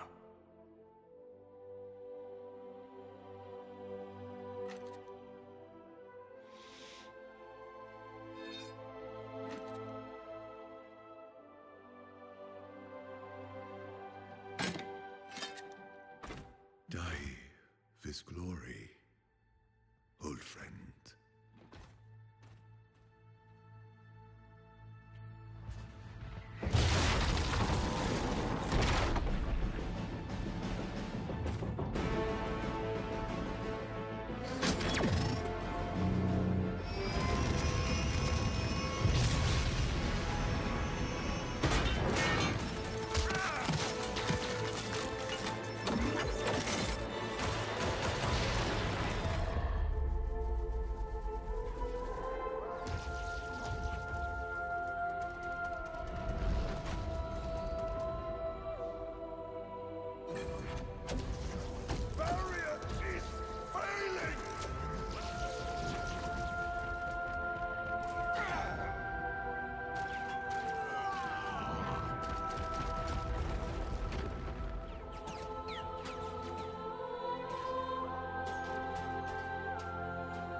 have been called.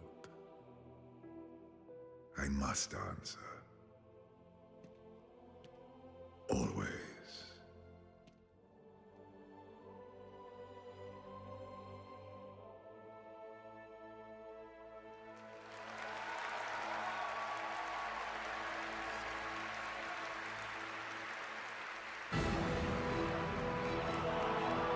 Please welcome executive producer of World of Warcraft, J. Allen Brack.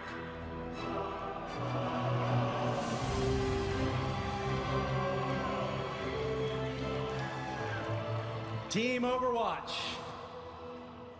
Amazing, emotional piece. Thanks for setting me up. A very difficult job to come out to. I do want to talk about another game, one that also has amazing shoulder pads.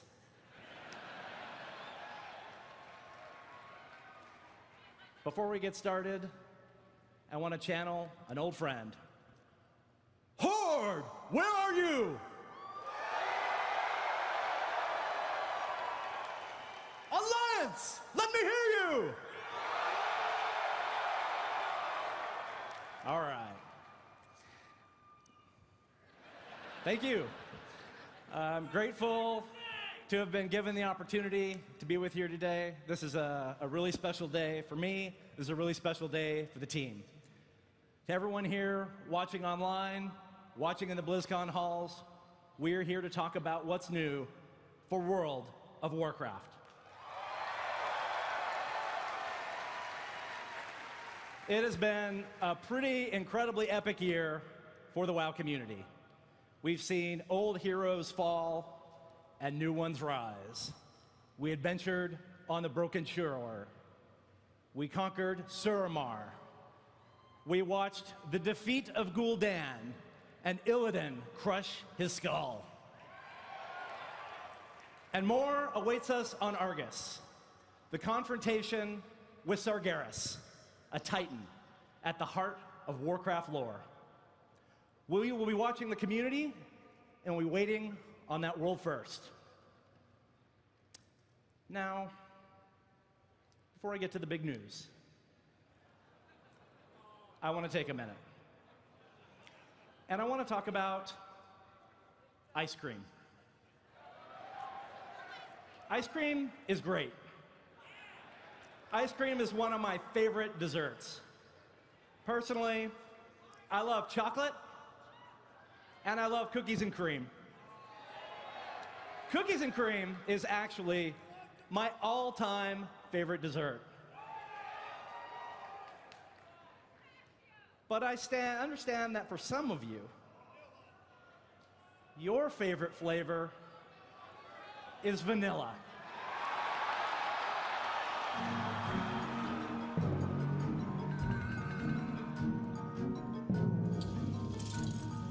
Someone once said that you can't go home again, but they lacked vision. And a temporal discombobulator.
Fans of World of Warcraft around the world, we hear you.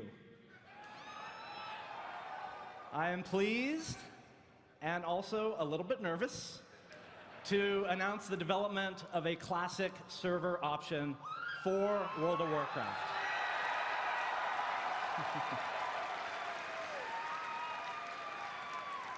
This is a larger endeavor than you might imagine, but we are committed to making an authentic, Blizzard-quality classic experience.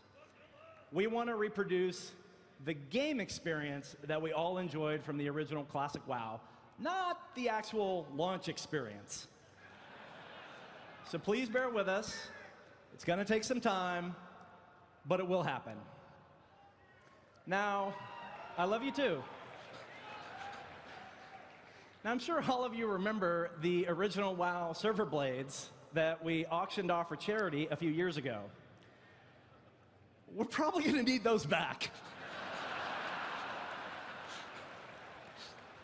Speaking of charity, in all seriousness, you all showed great support when we launched Shadow, the charity pet, ahead of schedule to help with disaster relief around the world. You've all donated very generously. It's always exciting to see the Horde and Alliance working together. Today, I am pleased to reveal that we've also created an IRL version of Shadow available later this month. Sales of the Shadow plushie, adorable. Sales of the Shadow plushie through the end of the year will go to the same global disaster relief efforts. I speak for everyone at Blizzard when I say it makes a difference. You know, the annual charity contribution is one of the many symbols of the WoW community. And in total, you have all donated over $15 million to charitable causes over the years. So thank you for your help.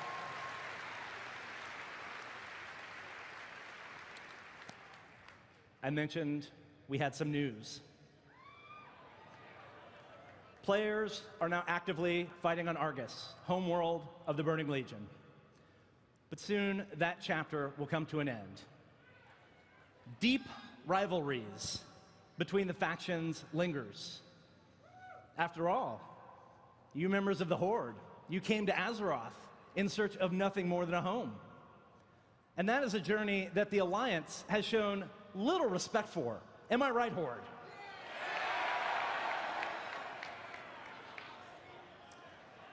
And Alliance, you do not forget the Broken Shore.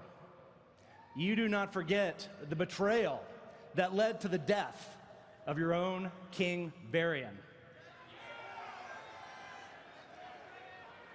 Animosity between the Horde and the Alliance remains strong. And from these deep wounds between the factions will flow the next story in the chapter of Azeroth. This is the story.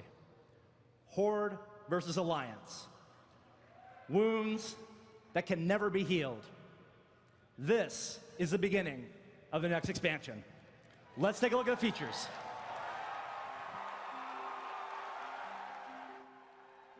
My father once told me that peace was like a dream. Beautiful, ephemeral, unattainable. I didn't listen. No one listened. We've made kindling from our suffering.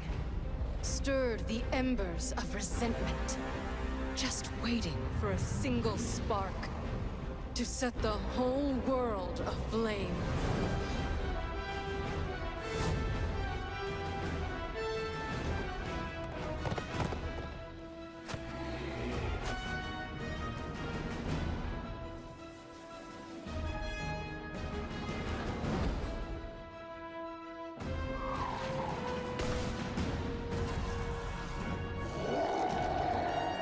As the Alliance returns to Forgotten Kingdoms, the Horde seeks the might of an ancient empire.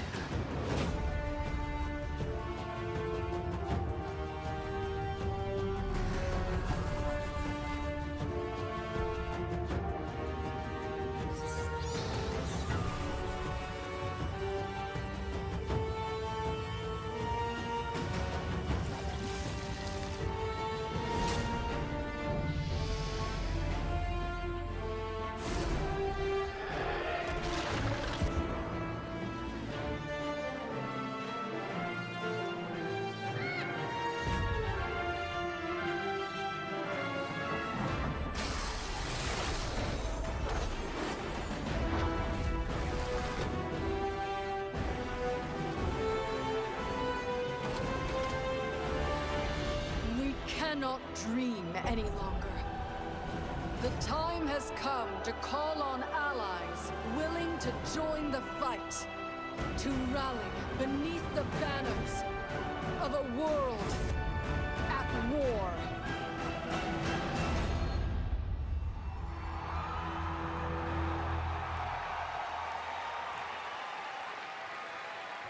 Welcome to the new expansion. I heard some of you obviously spot Jaina, our favorite human mage. Or is Khadgar our favorite human mage? I'm not sure. Okay.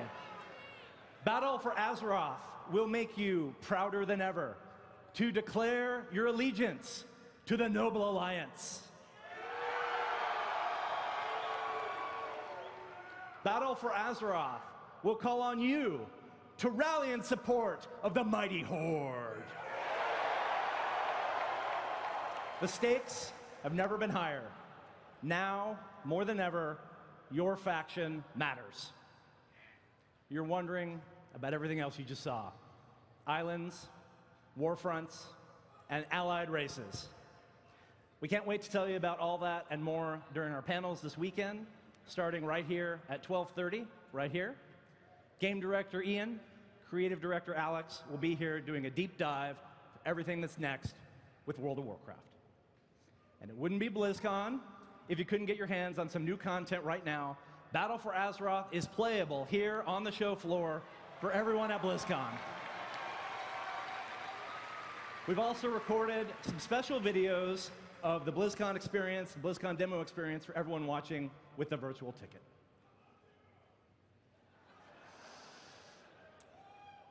We have one more thing for you. Normally, we would announce the expansion, we would show the logo, and then later, much later, we would show you the intro cinematic. But this year is a little bit different. Now, before we roll this piece, I want to tell you that a lot of love has gone into everything that you're about to see here. So, on behalf of the thousands of people that work on World of Warcraft around the world, it is our great honor to share with you the intro cinematic for Battle for Azeroth.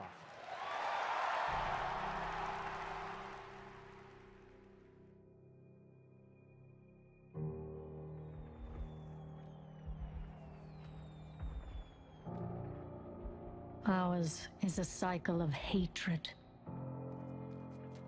Alliances forged and broken.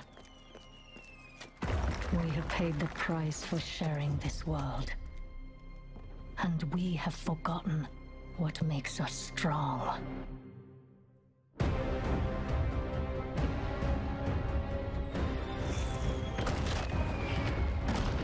Close ranks! Advance has won! Lordaeron will be ours! My king, we have her cornered.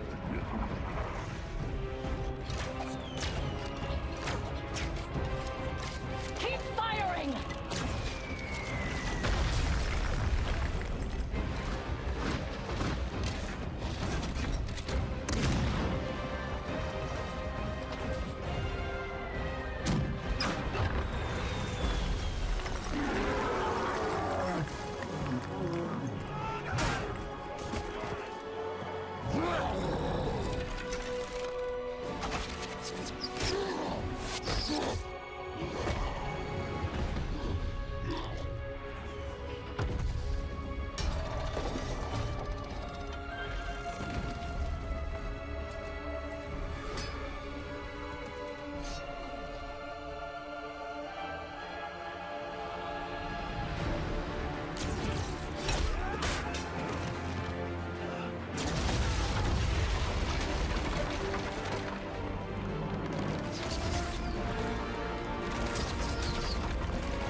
Have a great BlizzCon. Be good to one another. Have fun. Welcome home.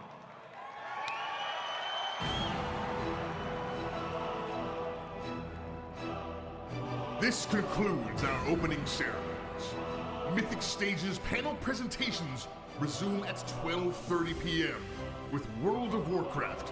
What's next? Have a great BlizzCon.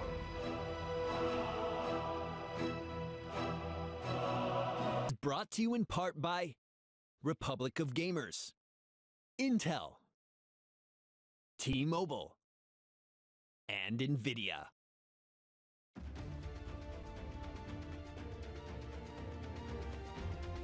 Everybody, joining us now is Blizzard Entertainment President and CEO Mike Morhaime. Mike, every year I think you can't get crazier than last. I'm just still a little bit overwhelmed from that cinematic. That was amazing. Yeah, I mean, that has to be one of my favorite cinematics that we've done. Oh, by far. And not only it's that, incredible. It's so emotional. oh yeah, it's like bringing it back. And by the way, bringing it back, that slow, long play out about ice cream, and I was like, where is this going? Jab, JL, and Brack just with the vanilla. Classic servers. You guys, I swear, you guys, every year you listen to the community. Blizzard has always been so good about that, so good about hearing what the community wants. And this is, BlizzCon, which is about the community, and you guys have made it bigger and better than ever. So how do you guys decide to take feedback from the community? Well, we're always listening to feedback, but the classic server feedback was something that's a really difficult technical challenge for us.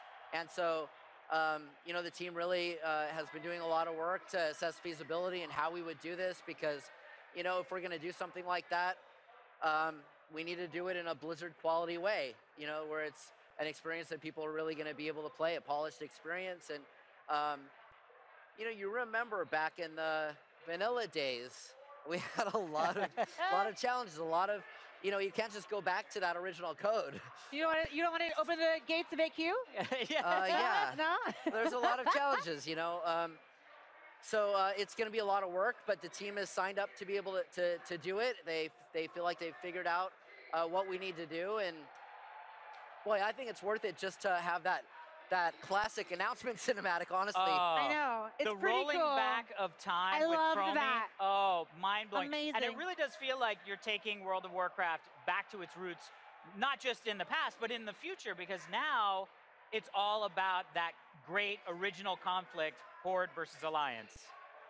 Yeah. Right. And the Horde versus Alliance, I mean, the thing is, we were talking about this a little bit beforehand, before we sat down, but this is a franchise that's been going on for 20 years now, Warcraft. And you guys have been doing Blizzard for 25 years. And it just happens to be I mean, a little birdie told us. Somebody's 50th birthday today. So we would like to, on behalf of BlizzCon, wish you a very happy birthday. Well, thank you very much. This is like the best possible way that I can think to spend a birthday is, just spending it with the community here at BlizzCon. It's like the best birthday party ever. Yeah, it's pretty cool. Yeah. And it's all about the community, really. I mean, this is such a great opportunity for people to come together and meet people that they've been playing with for years. And I know people that have met their wives here and their husbands. I mean, it's so great to be able to get outside of the game and actually physically interact. And we always talk about this every year, but it is one of the kindest places to be. And is that something that you guys really tried hard to foster?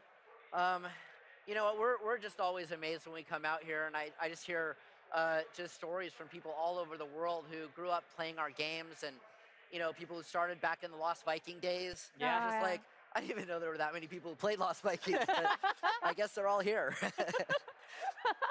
Well, for you, I mean, Lost Vikings, in particular as well, when you think back about it, with 25 years, you've been making games for now half your life. What does that feel like? I mean, there's a lot of young game developers out there. What kind of advice would you give to them at this point? Like, being able to look back and say, I've been doing this half my life. Well, that's just crazy to think about. I mean, it certainly doesn't feel that way to me. The first half went by a lot slower than the second half. But, my advice always is just to follow your passion.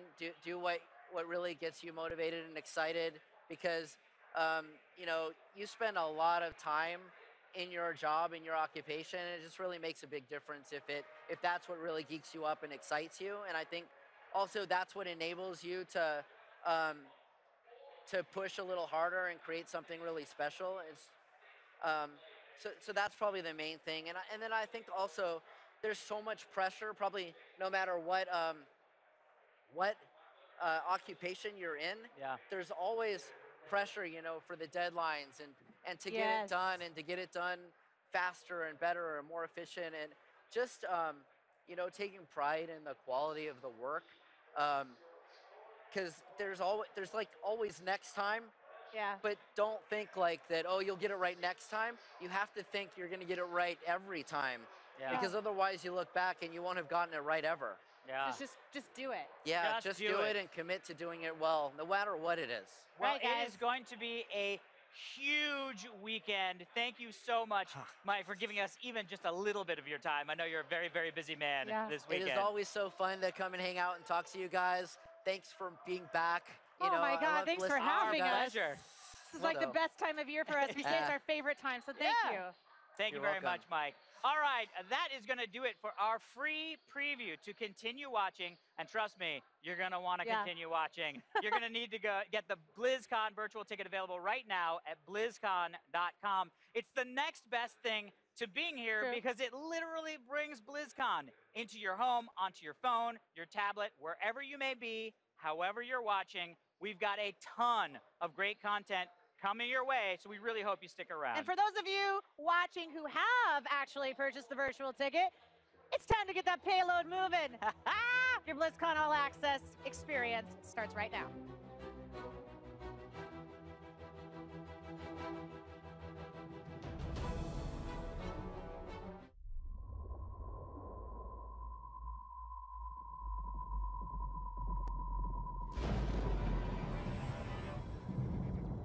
Some things are just worth fighting for.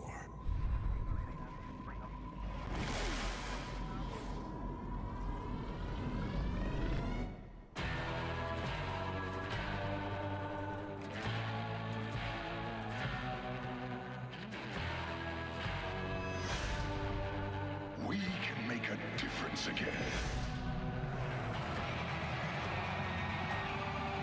The world needs us now, more than ever. Are you with me? Open fire!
Welcome to BlizzCon!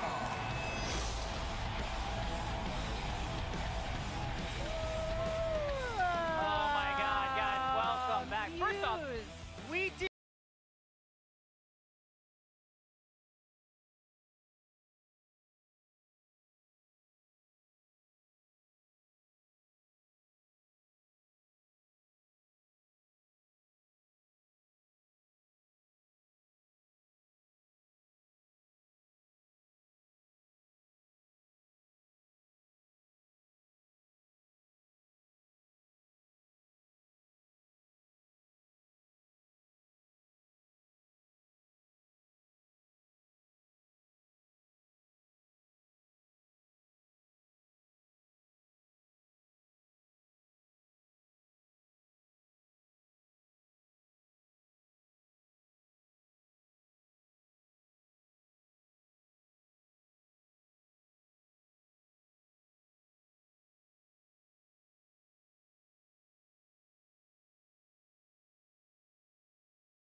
Yeah.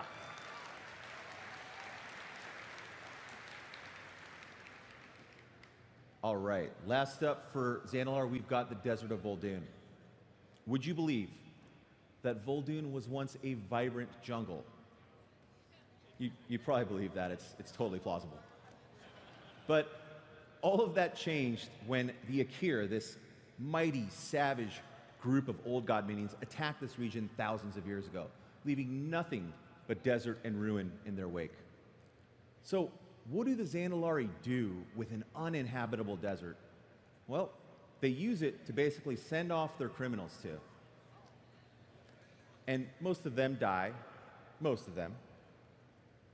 Now, as... Yes, indeed.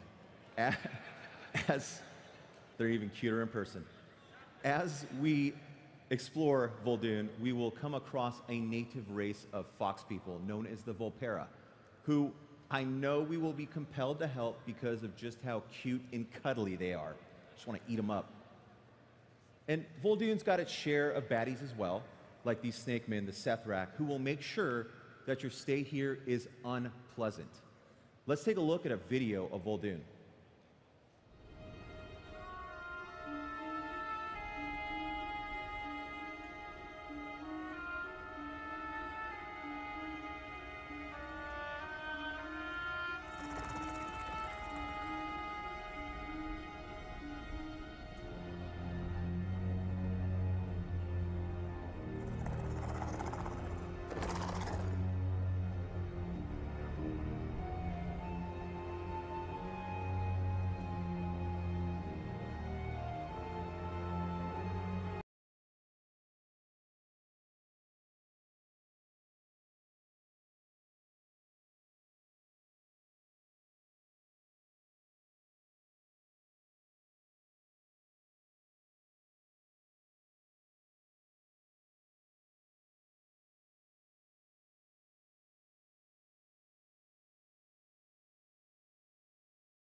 All right.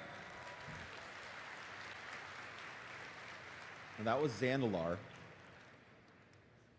Before I hand off to Ian, I want to take a minute to talk about character stories. In Legion, we did the character story for Illidan, and we really liked how that turned out across the patches. And which, by the way, it's not quite done yet. It'll get there pretty soon. So, for Battle for Azeroth, we want to do a lot more of that. We want to involve more characters. So we want to follow the lives of Anduin, the Lion of Stormwind, and Sylvanas as they lead their people through this war.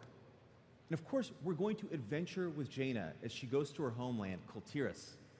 We'll find out where she's been, because I know you're all asking. Where she is at today, and most importantly, where she's going. What about Thrall? Where is the orc that founded this new horde? What's his place in all of this? And lastly, we're not going to go to the cradle of troll civilization without exploring the story of our favorite troll, Vol'jin. Thank you, everyone. You've been an amazing audience. Ian's up next.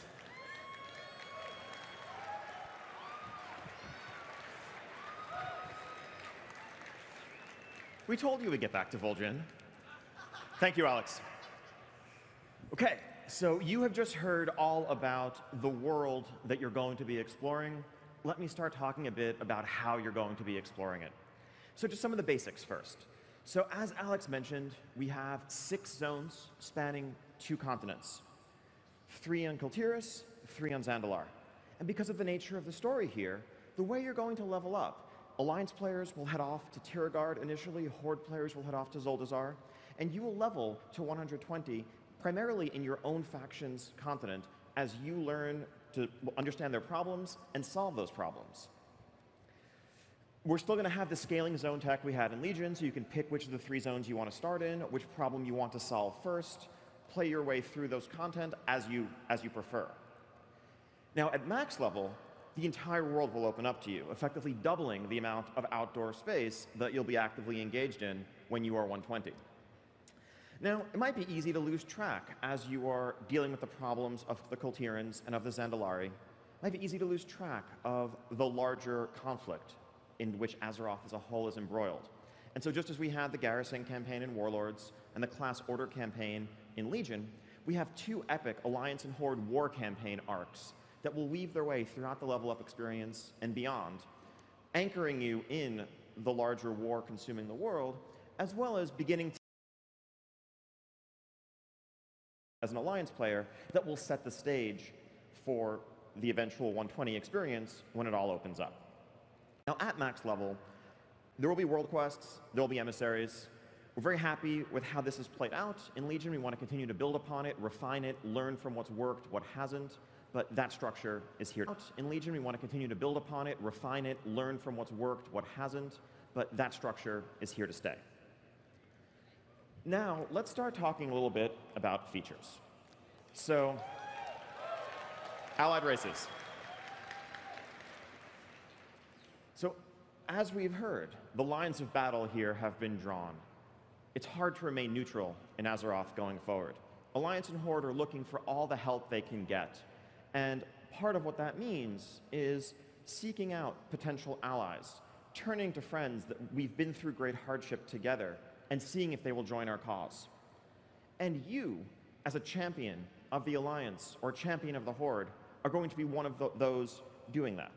You will reach out to these allies, see what other problems they have, see if they will join the Alliance, see if they will join the Horde, playing through custom quest content that tells the story of how Thalyssra and the Nightborn come to join the Horde, or how Ilaria and the crack elite squad of elves that she has trained to harness the power of the Void come to make their home in the Alliance, hardening the rift between her and her sister.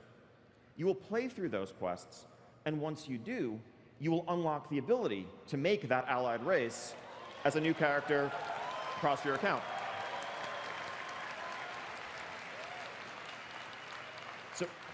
So unlike traditional races where you just buy the expansion, you can make them right away, this is something that has much more story context to it. This is something that will be earned. We need to tell the story to explain why these races came into the faction, and it's up to you to make it happen. Now, allied races, like regular races, have new racials that are appropriately flavorful for where they're coming from, varied customization as makes sense for what the race is. Lightforged Draenei have various holy markings across their body that you can customize. Lots of facial hair options, of course, for the Dark Iron Dwarves with their ember-flecked beards from their time by the Forge. But one difference is that allied races actually begin at level 20. They're a bit more advanced, and we know that if you're playing one, you're a bit more advanced as a player. You're already established in World of Warcraft. So you will start off venturing to Stormwind, venturing to Orgrimmar as a fledgling member of your race, looking to aid your new allies.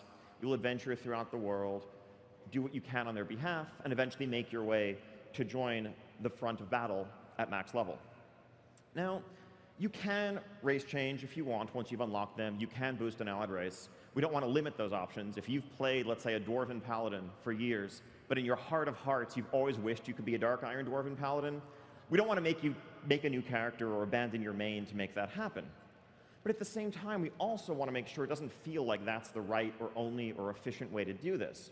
So if you level an allied race from 20 all the way to max, you will unlock a set of heritage armor, a cosmetic appearance that reflects the essence of what it means to be a Nightborn Elf or a Dark Iron Dwarf that you can show off so that everyone who sees you understands what you've done. So just to sum up here, we have six allied races coming with Battle for Azeroth, but this is a system that's a foundation upon which we can continue to build in the future. Azeroth is full of countless potential allies, and we can use all the help we can get. So we're very excited about this as a starting point for something greater to come. And so for Horde, you will be turning to the Nightborn in the High Mountain, with whom you fought and whom you aided in the Broken Isles, as well as, if you are successful in your journey in Zandalar, the Zandalari Trolls. Meanwhile, the Alliance find fast new allies among the forces of Argus, the Lightforged Draenei, the Void Elves under Alaria's tutelage, and they will work with Mora to rekindle and bring the Dark Iron Dwarves into the Alliance formally. So I know you caught a quick glimpse of these allied races during the feature reveal, but let's take a much closer look. Check out this video.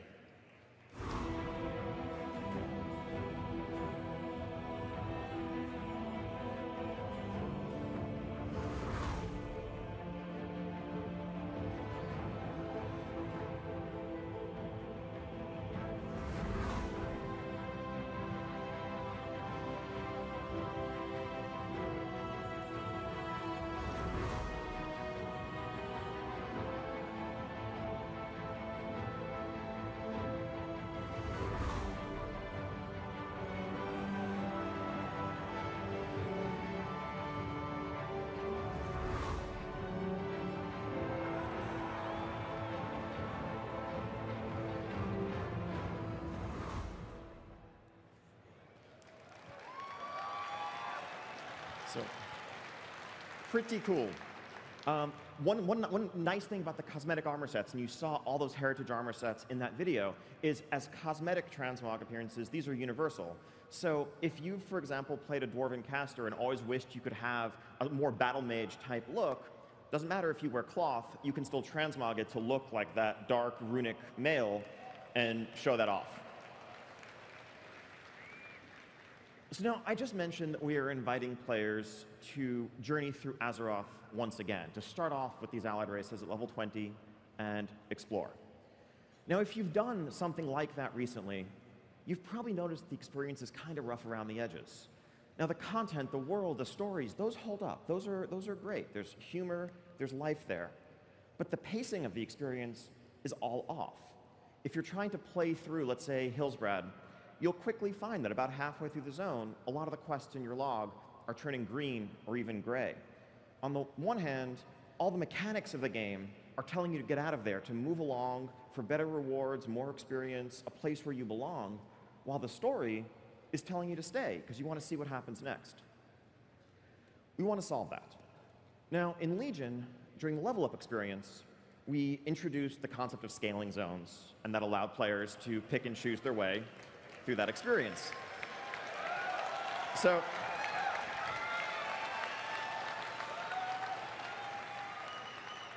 you have it figured out. I don't even need to give this presentation. But no, you can see where this is going.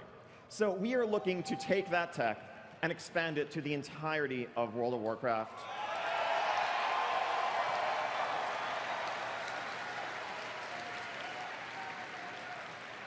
Yeah, we are super excited about this too. There'll be a couple of little differences in how it plays out here versus how it did in Legion. So first off, we don't want Westfall to scale all the way up to, let's say, level 110. So within these regions, there are level ranges with minimums and maximum levels for two reasons. If you are a brand new undead, you're a Forsaken starting off in Tirisfal Glades, we think it's important that when you look eastward towards the Plaguelands, there's a little bit of terror there. That's a scary, dangerous place. You're not strong enough to go there. And if you try, Welcome Bear will come out and hug you, and then you'll be back at your graveyard. And that's how it works. On the other hand, if you're a seasoned adventurer returning from a campaign in Northrend, and you come back to Elwyn Forest and find that the wolves and the bandits there are now still an even match for you, that kind of undermines your progression. So we're thinking about a structure more like, imagine Westfall scales from 10 to 60, imagine Burning Steppe scales from 40 to 60. You're never going to out-level the zone while you're in it, but there's still some sense of progression, and once you've moved past the entire expansion, you do feel like you have surpassed it and you are more powerful. Now, speaking of expansions, we'd also like to take a step back from just zone choice and think about how you navigate expansions in the course of leveling up. So if you've leveled alts recently, you know the drill. You hit 58, you go to Hellfire Peninsula, you maybe do a zone and a half or so, depending on how many dungeons you're doing. Then it's off to Northrend. Well, what if you could choose? What if Burning Crusade content scaled all the way from 60 to 80?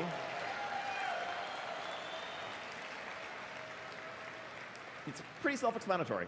BC 60 to 80, Wrath 60 to 80. Similarly, Kata 80 to 90, Mist's 80 to 90. You can pick one expansion, do most of its content if you want. You can bounce back and forth between the two.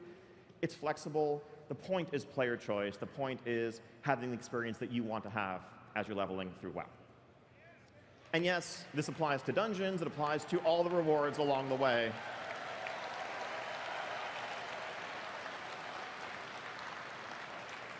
So yeah, it's awesome to hear the excitement. We are every bit as excited about this. And because it's something that really it's not really an expansion feature, it's just a basic improvement to the game, we want to get this in your hands sooner. So,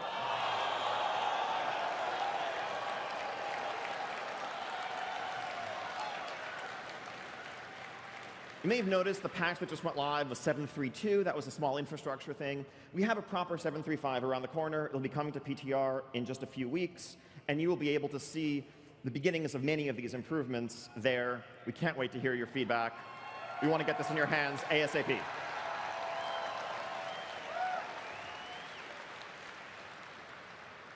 All right. Now, an all-new feature. Wasn't mentioned in the features trailer. So, the battle for Azeroth is a battle between the Alliance and Horde for control of our world, but it's also a battle in which we will all be asked to stand up to safeguard our world. We will need to fight for its survival. And in the aftermath of the Legion's attack, our world is actually direly wounded. And Magni, speaker for Azeroth, speaker for her world soul, will reach out to us as some of her greatest champions and summon us, where we will commune with the world soul at the very beginning of our journey, and we will receive a gift from Azeroth herself. An artifact-quality medallion called the Heart of Azeroth. Now, your artifact weapons that you currently wield, those will be consigned to history. They will go out in, they will receive a proper send-off. That story has yet to be told, but we'll get there. But your companion in your journeys throughout the battle for Azeroth will be this medallion known as the Heart of Azeroth. And as Azeroth herself suffers, as she bleeds, her life essence actually seeps out throughout the world. It's incredibly powerful. It's a substance known as Azerite. And the unique property of this medallion is that when you encounter Azerite, when you come across it, a portion of that power will be reabsorbed, reconstituted into this medallion, into this Heart of Azeroth. Now, unlike the artifact weapons that you wielded in Legion, this artifact isn't something you're going to customize, doesn't have a huge trait tree to it. But what it does do is it serves as an incredibly potent power source that will unlock latent properties in many of the pieces of armor that you're going to come across and acquire throughout your journeys. So we're going to talk a lot more about this system in detail right back here at 4 o'clock in our gameplay and systems deep dive. But let me give you a quick overview, and then Russ Peterson and others on the team will dive much more deeply at that point. So this is some early UI concept art for how this might play out. Here you see a helmet, and these concentric circles each reflect tiers of powers, where you can choose one tier from each ring, one power from each ring. And your ability to access these tiers, to unlock them, will depend on how strong your amulet is. A stronger helmet will require more levels in your amulet to equip, to access. But basically, when we looked at the artifact system, there were a lot of elements of progression that worked very well. There were others, such as making hard choices between empowering one specs weapon versus another, that weren't so great. Or lots of the inventory clutter, things like that. We're looking to improve a lot of the aspects of the system. We also want to give ongoing options for choice and customization, rather than the artifact weapon system where you made tons of choices back in September when you were first filling out the tree, but it's been largely linear progression since then. In this world, each piece of armor, in a handful of slots that we select, we currently have 3 in mind, will offer a potential for customization and choice in a handcrafted way. These are not random traits, unlike the Netherlight Crucible. A helm is a helm is a helm, and you can pick what you want to suit your playstyle, to suit your needs as you progress through the world. Again, more about this later. Now, islands. Island expeditions. So many of you may have been wondering, as you saw the feature trailer, when you saw, plunder Uncharted Isles, you're probably wondering to yourself, What is an island? Well, an island is a body of land surrounded on all sides by water. Moving on. Okay, so island expeditions. Island expeditions have you exploring uncharted isles scattered across the Great Sea. As we've mentioned, Alliance and Horde are locked in this stalemate, and they're seeking all the aid they can get. And there's all this unexplored land, with reports of azurite, this substance I mentioned earlier, bubbling to the surface, as well as other unclaimed resources that could aid the war on the home front. And so Alliance and Horde are both sending their scouts out to scour the sea in search of these locations. And that will naturally lead to the Horde and Alliance coming into conflict in the New World over these small pieces of territory as they each try to claim these resources and take them back home to fuel the war. Now, what does that mean for you, the player?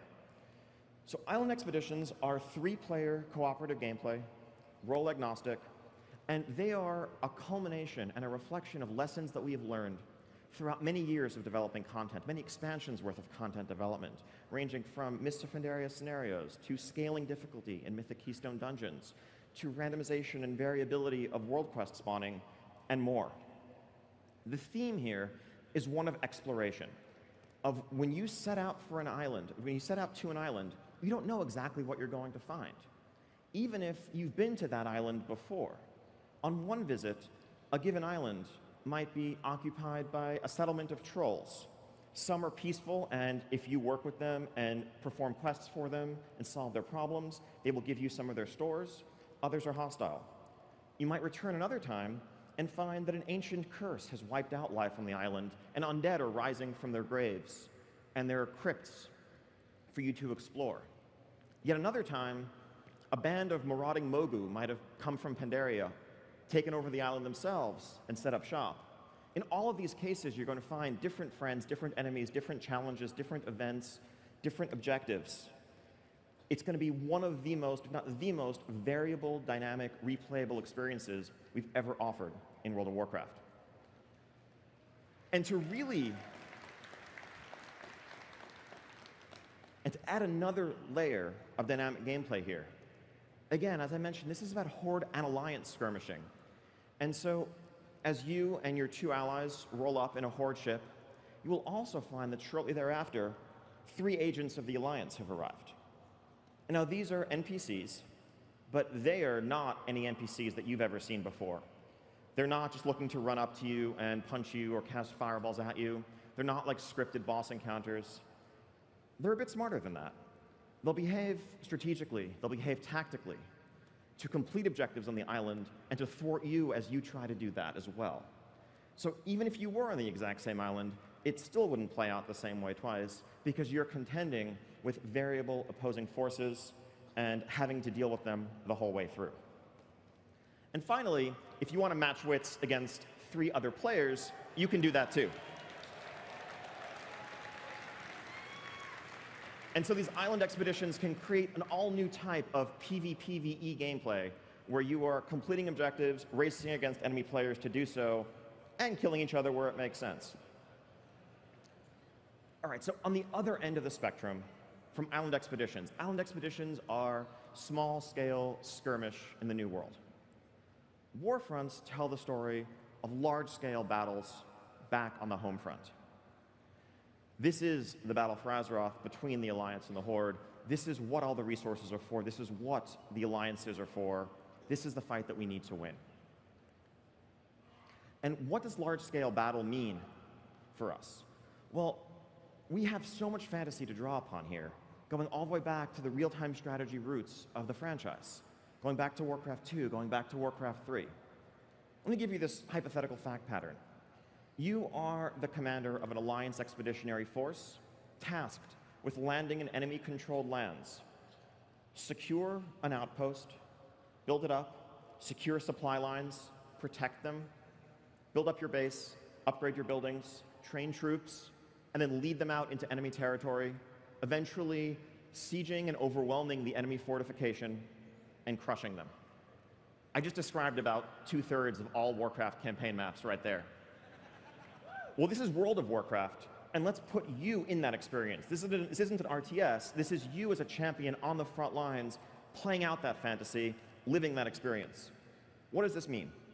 A Warfront is a 20-player cooperative raid as you join Alliance Force, as you join a Horde Force, to build up a base and take on a vast enemy entrenched, led by a powerful commander. And what you will do along the way is gather resources, build structures, decide whether you want a barracks or a stables collectively, upgrade those things, train troops, upgrade your troops, and lead those troops into battle to claim ultimate victory on behalf of your faction. Now, both Islands and Warfronts, I've just given you a quick high-level overview, but again, at 4 p.m., right back here in our Gameplay and Systems Deep Dive, we'll be talking a lot more about both of these features.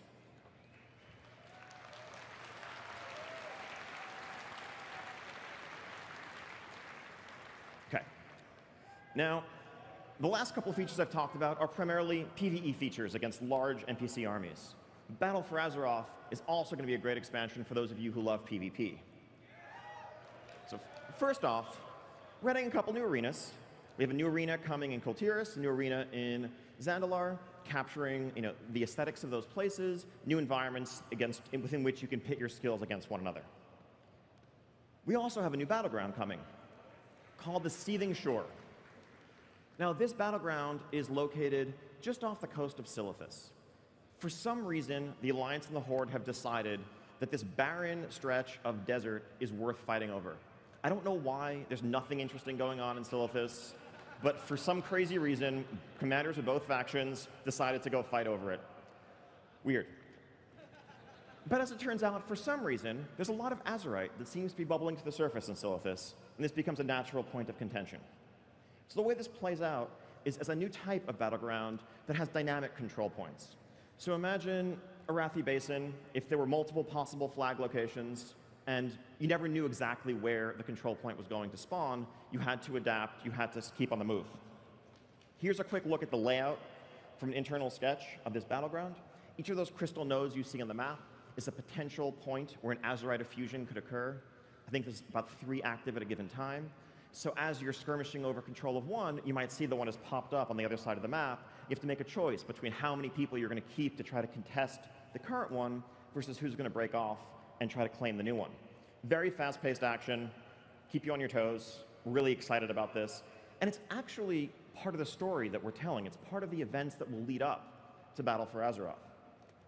So as such, we also want to get this in your hands a bit before Battle for Azeroth itself.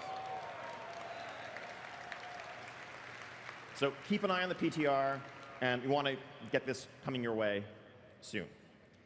We're also going to continue to expand upon successful systems like the PvP brawls. We want to keep adding new ones. All of those things are here to stay. But that's instance PvP. I know there are many of you for whom world PvP is what you're all about. Whether it was 13 years ago ganking noobs in Stranglethorn Vale, making people switch to their mains to come get you, or just being a terror of World Quest areas today, it's the thing that you love. And you might feel like it hasn't been treated with the respect it deserves over the years. We agree.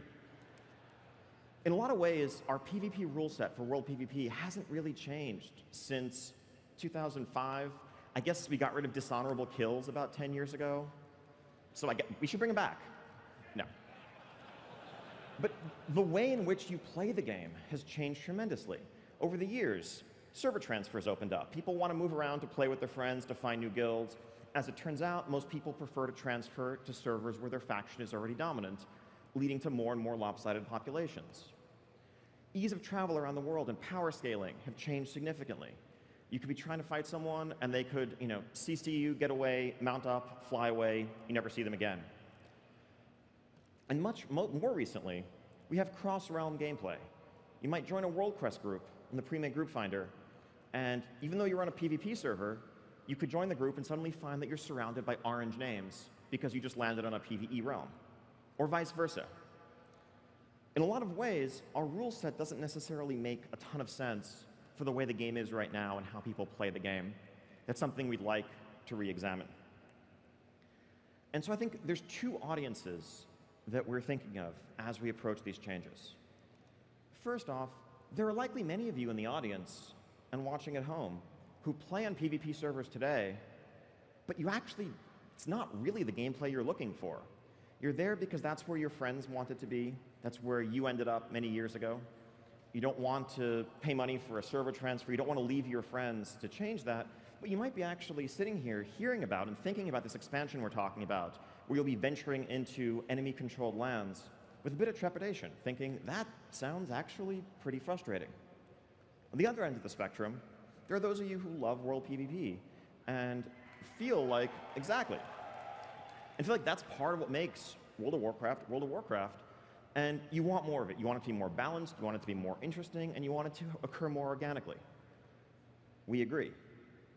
So the core of the changes we're looking at are actually, first and foremost, getting rid of this arbitrary division between PvP and PvE server rule sets, where you're locked in permanently on a given server, and unless you transfer and leave your friends, you can't change that. We want to make this an individual toggle, unifying our servers into a single rule set. So when you are in Stormwind, you're in Orgrimmar, you're in Dalaran, you can choose whether you want to PvP flag, you want to opt into PvP, or not. And if you do, when you venture out into the world, you'll basically be on a PvP server, PvP rule set, with other people who've also opted into that gameplay. And if you don't want to, don't. What this lets us do, on the one hand, people who feel trapped on PvP servers now have an easy way out. On the other hand, we have a foundation upon which we can build a new generation of World PvP content.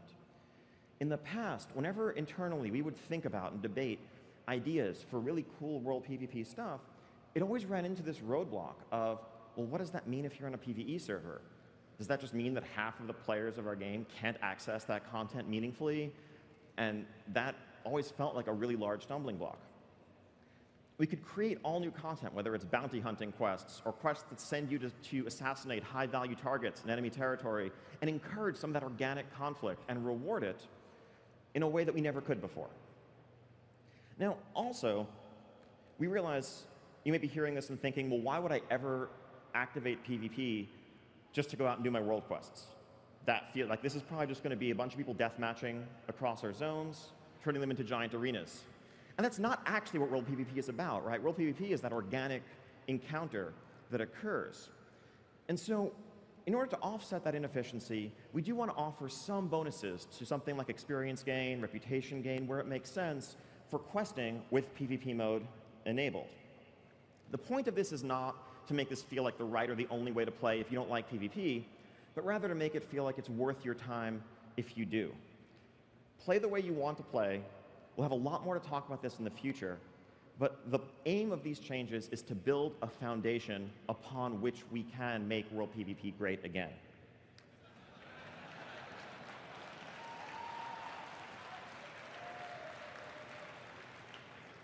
So changing gears a bit, dungeons. So we have 10 dungeons coming your way in Battle for Azeroth. Like zones, each faction will have separate level up dungeons associated with your continent, 4 in Kul Tiras, 4 in Zandalar, and then all 10 open up when you hit max level, and you gain some new motivations to go into some of those places. On the system side, Mythic Keystones, also here to stay. We want to provide better support for that system. We'll be designing more of our dungeons with full knowledge of what this system entails. We also want to provide UI improvements, so it's easier to form and find Mythic Keystone groups. If you're just looking for a 10, but you don't care what map it is, you should be able to search for that much more easily. Things like that. But refinements, just building upon a system that we've heard fantastic feedback from the community about. We love this as really making dungeons a continued part of the endgame. Let's talk about some specific dungeons. First off, Freehold. Freehold is located in Tiragarde Sound. This is a wretched hive of scum and villainy.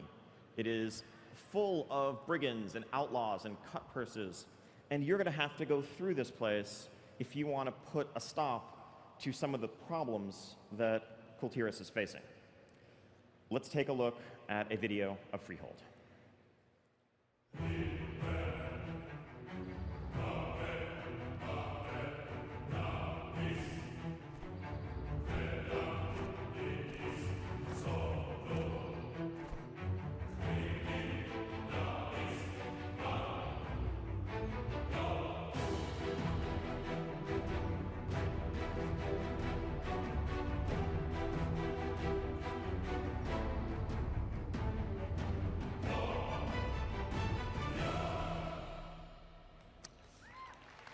Yeah, that was an ogre with a shark for its arm, but... Okay. On the other continent, we have a dungeon known as Atal Dazar.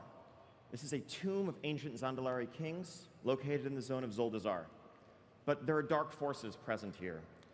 Trolls conducting horrible rituals, dinosaurs, undead dinosaurs, and all sorts of other threats. Let's take a look at a video for this dungeon.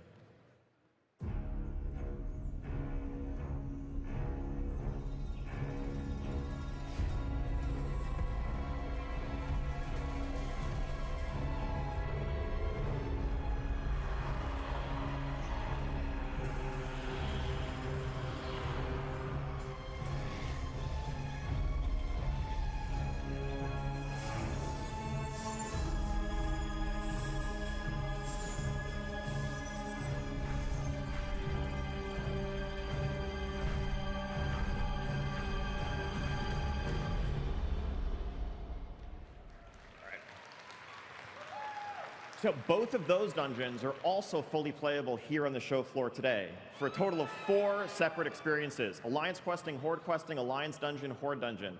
Grab 4 friends, make some new ones, check out the dungeons. We can't wait to hear your feedback. So other dungeons, as I mentioned, there's 10. I'm not going to talk about these in great detail, but these are scattered across the new lands. Special call out to the Shrine of the Storm. This is a dungeon in Stormsong Valley. If you want to see a bit more behind the scenes boss design for this dungeon, check out our boss design panel tomorrow afternoon on the Legendary stage, and you can see our encounter team design out one of the bosses in this dungeon live. The very bottom of this list is also a place that's not in Kul Tiras and not in Zandalar, Kazan. Now, this is a favorite location of ours we've wanted to revisit for some time. Knowing goblins, if you do, you might not be surprised to hear that once word spread of this substance known as Azerite, they immediately set out to dig and dig and dig and see what they could uncover to control it for themselves. And who knows what else they found in the process. Should be a fun trip. Now, moving on to raids. Quickly here, since I don't want to go in too much detail into the nature of this raid, because it's hard to do without tremendously spoiling pretty much the whole story of Zandalar, and I don't want to deprive anybody of the experience of learning what happens as intended through Datamine broadcast text. But this raid is the Titan facility Alex mentioned earlier, located in Nazmir, known as Uldir Halls of Control. It was once a Titan, effectively a laboratory, a quarantine facility, where they aimed to analyze and try to understand the nature of their ancient enemy, the Old Gods. It didn't go so well. This place has been shut down, sealed away for thousands of years until now. And we'll have to go in there to face off against the source of Zandalar's corruption. Inside, we'll see a new spin on some Titan architecture, as you see in a concept from one of our dungeon artists here. We'll be facing off against all manner of delightfully slimy foes. This little tiny person, sorry, tank. At least it doesn't have ankles for you to look at. You'll be looking at a belly. Now, this is the first raid. This is the High Mall. This is the Emerald Nightmare of this expansion. Now, following this, and I'm going to say even less about this raid, it might have occurred to you when Alex was up here earlier talking about the dark threats from the sea plaguing Kul Tiras. Well, we know a couple of dark threats from the sea, don't we? There are some that we have heard a lot from in Legion. You know, some Tidestone-related stuff. And so, yes, before all is said and done in Battle for Azeroth, we'll be facing off Queen Ashara, against Queen Ashara.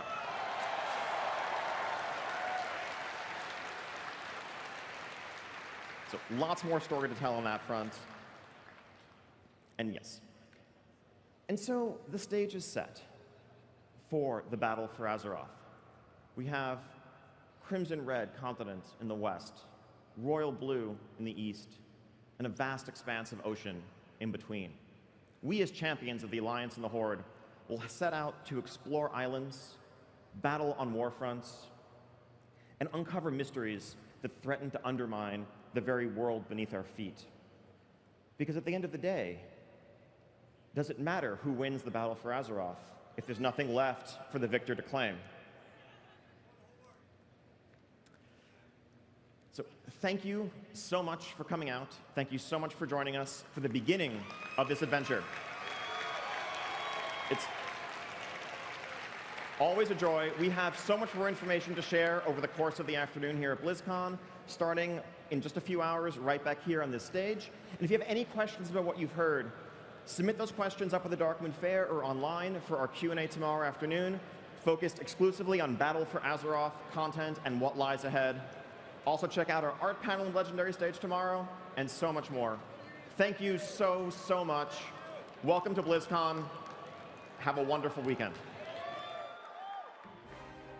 Thank you for attending the World of Warcraft What's Next panel. Up next, the Hearthstone What's Next panel.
Connected. Channel switched. Yeah. User was moved out of your channel. User was moved out of your channel. User was moved to your channel. Muito top, Meu né? Deus, tô assistindo essa porra até agora. Cara, vai ser muito tosco. Não, eu vou falar sério. Eu acho que eu vou parar de tagar, viado. Cara, essa expansão que vem vai ser tipo, tudo que eu gosto, velho. PVP hard, velho. Vai ser muito top, velho. Cara, vai ser muito top, vai ser muito top. Vai ser muito top, eu tô muito empolgado com isso até.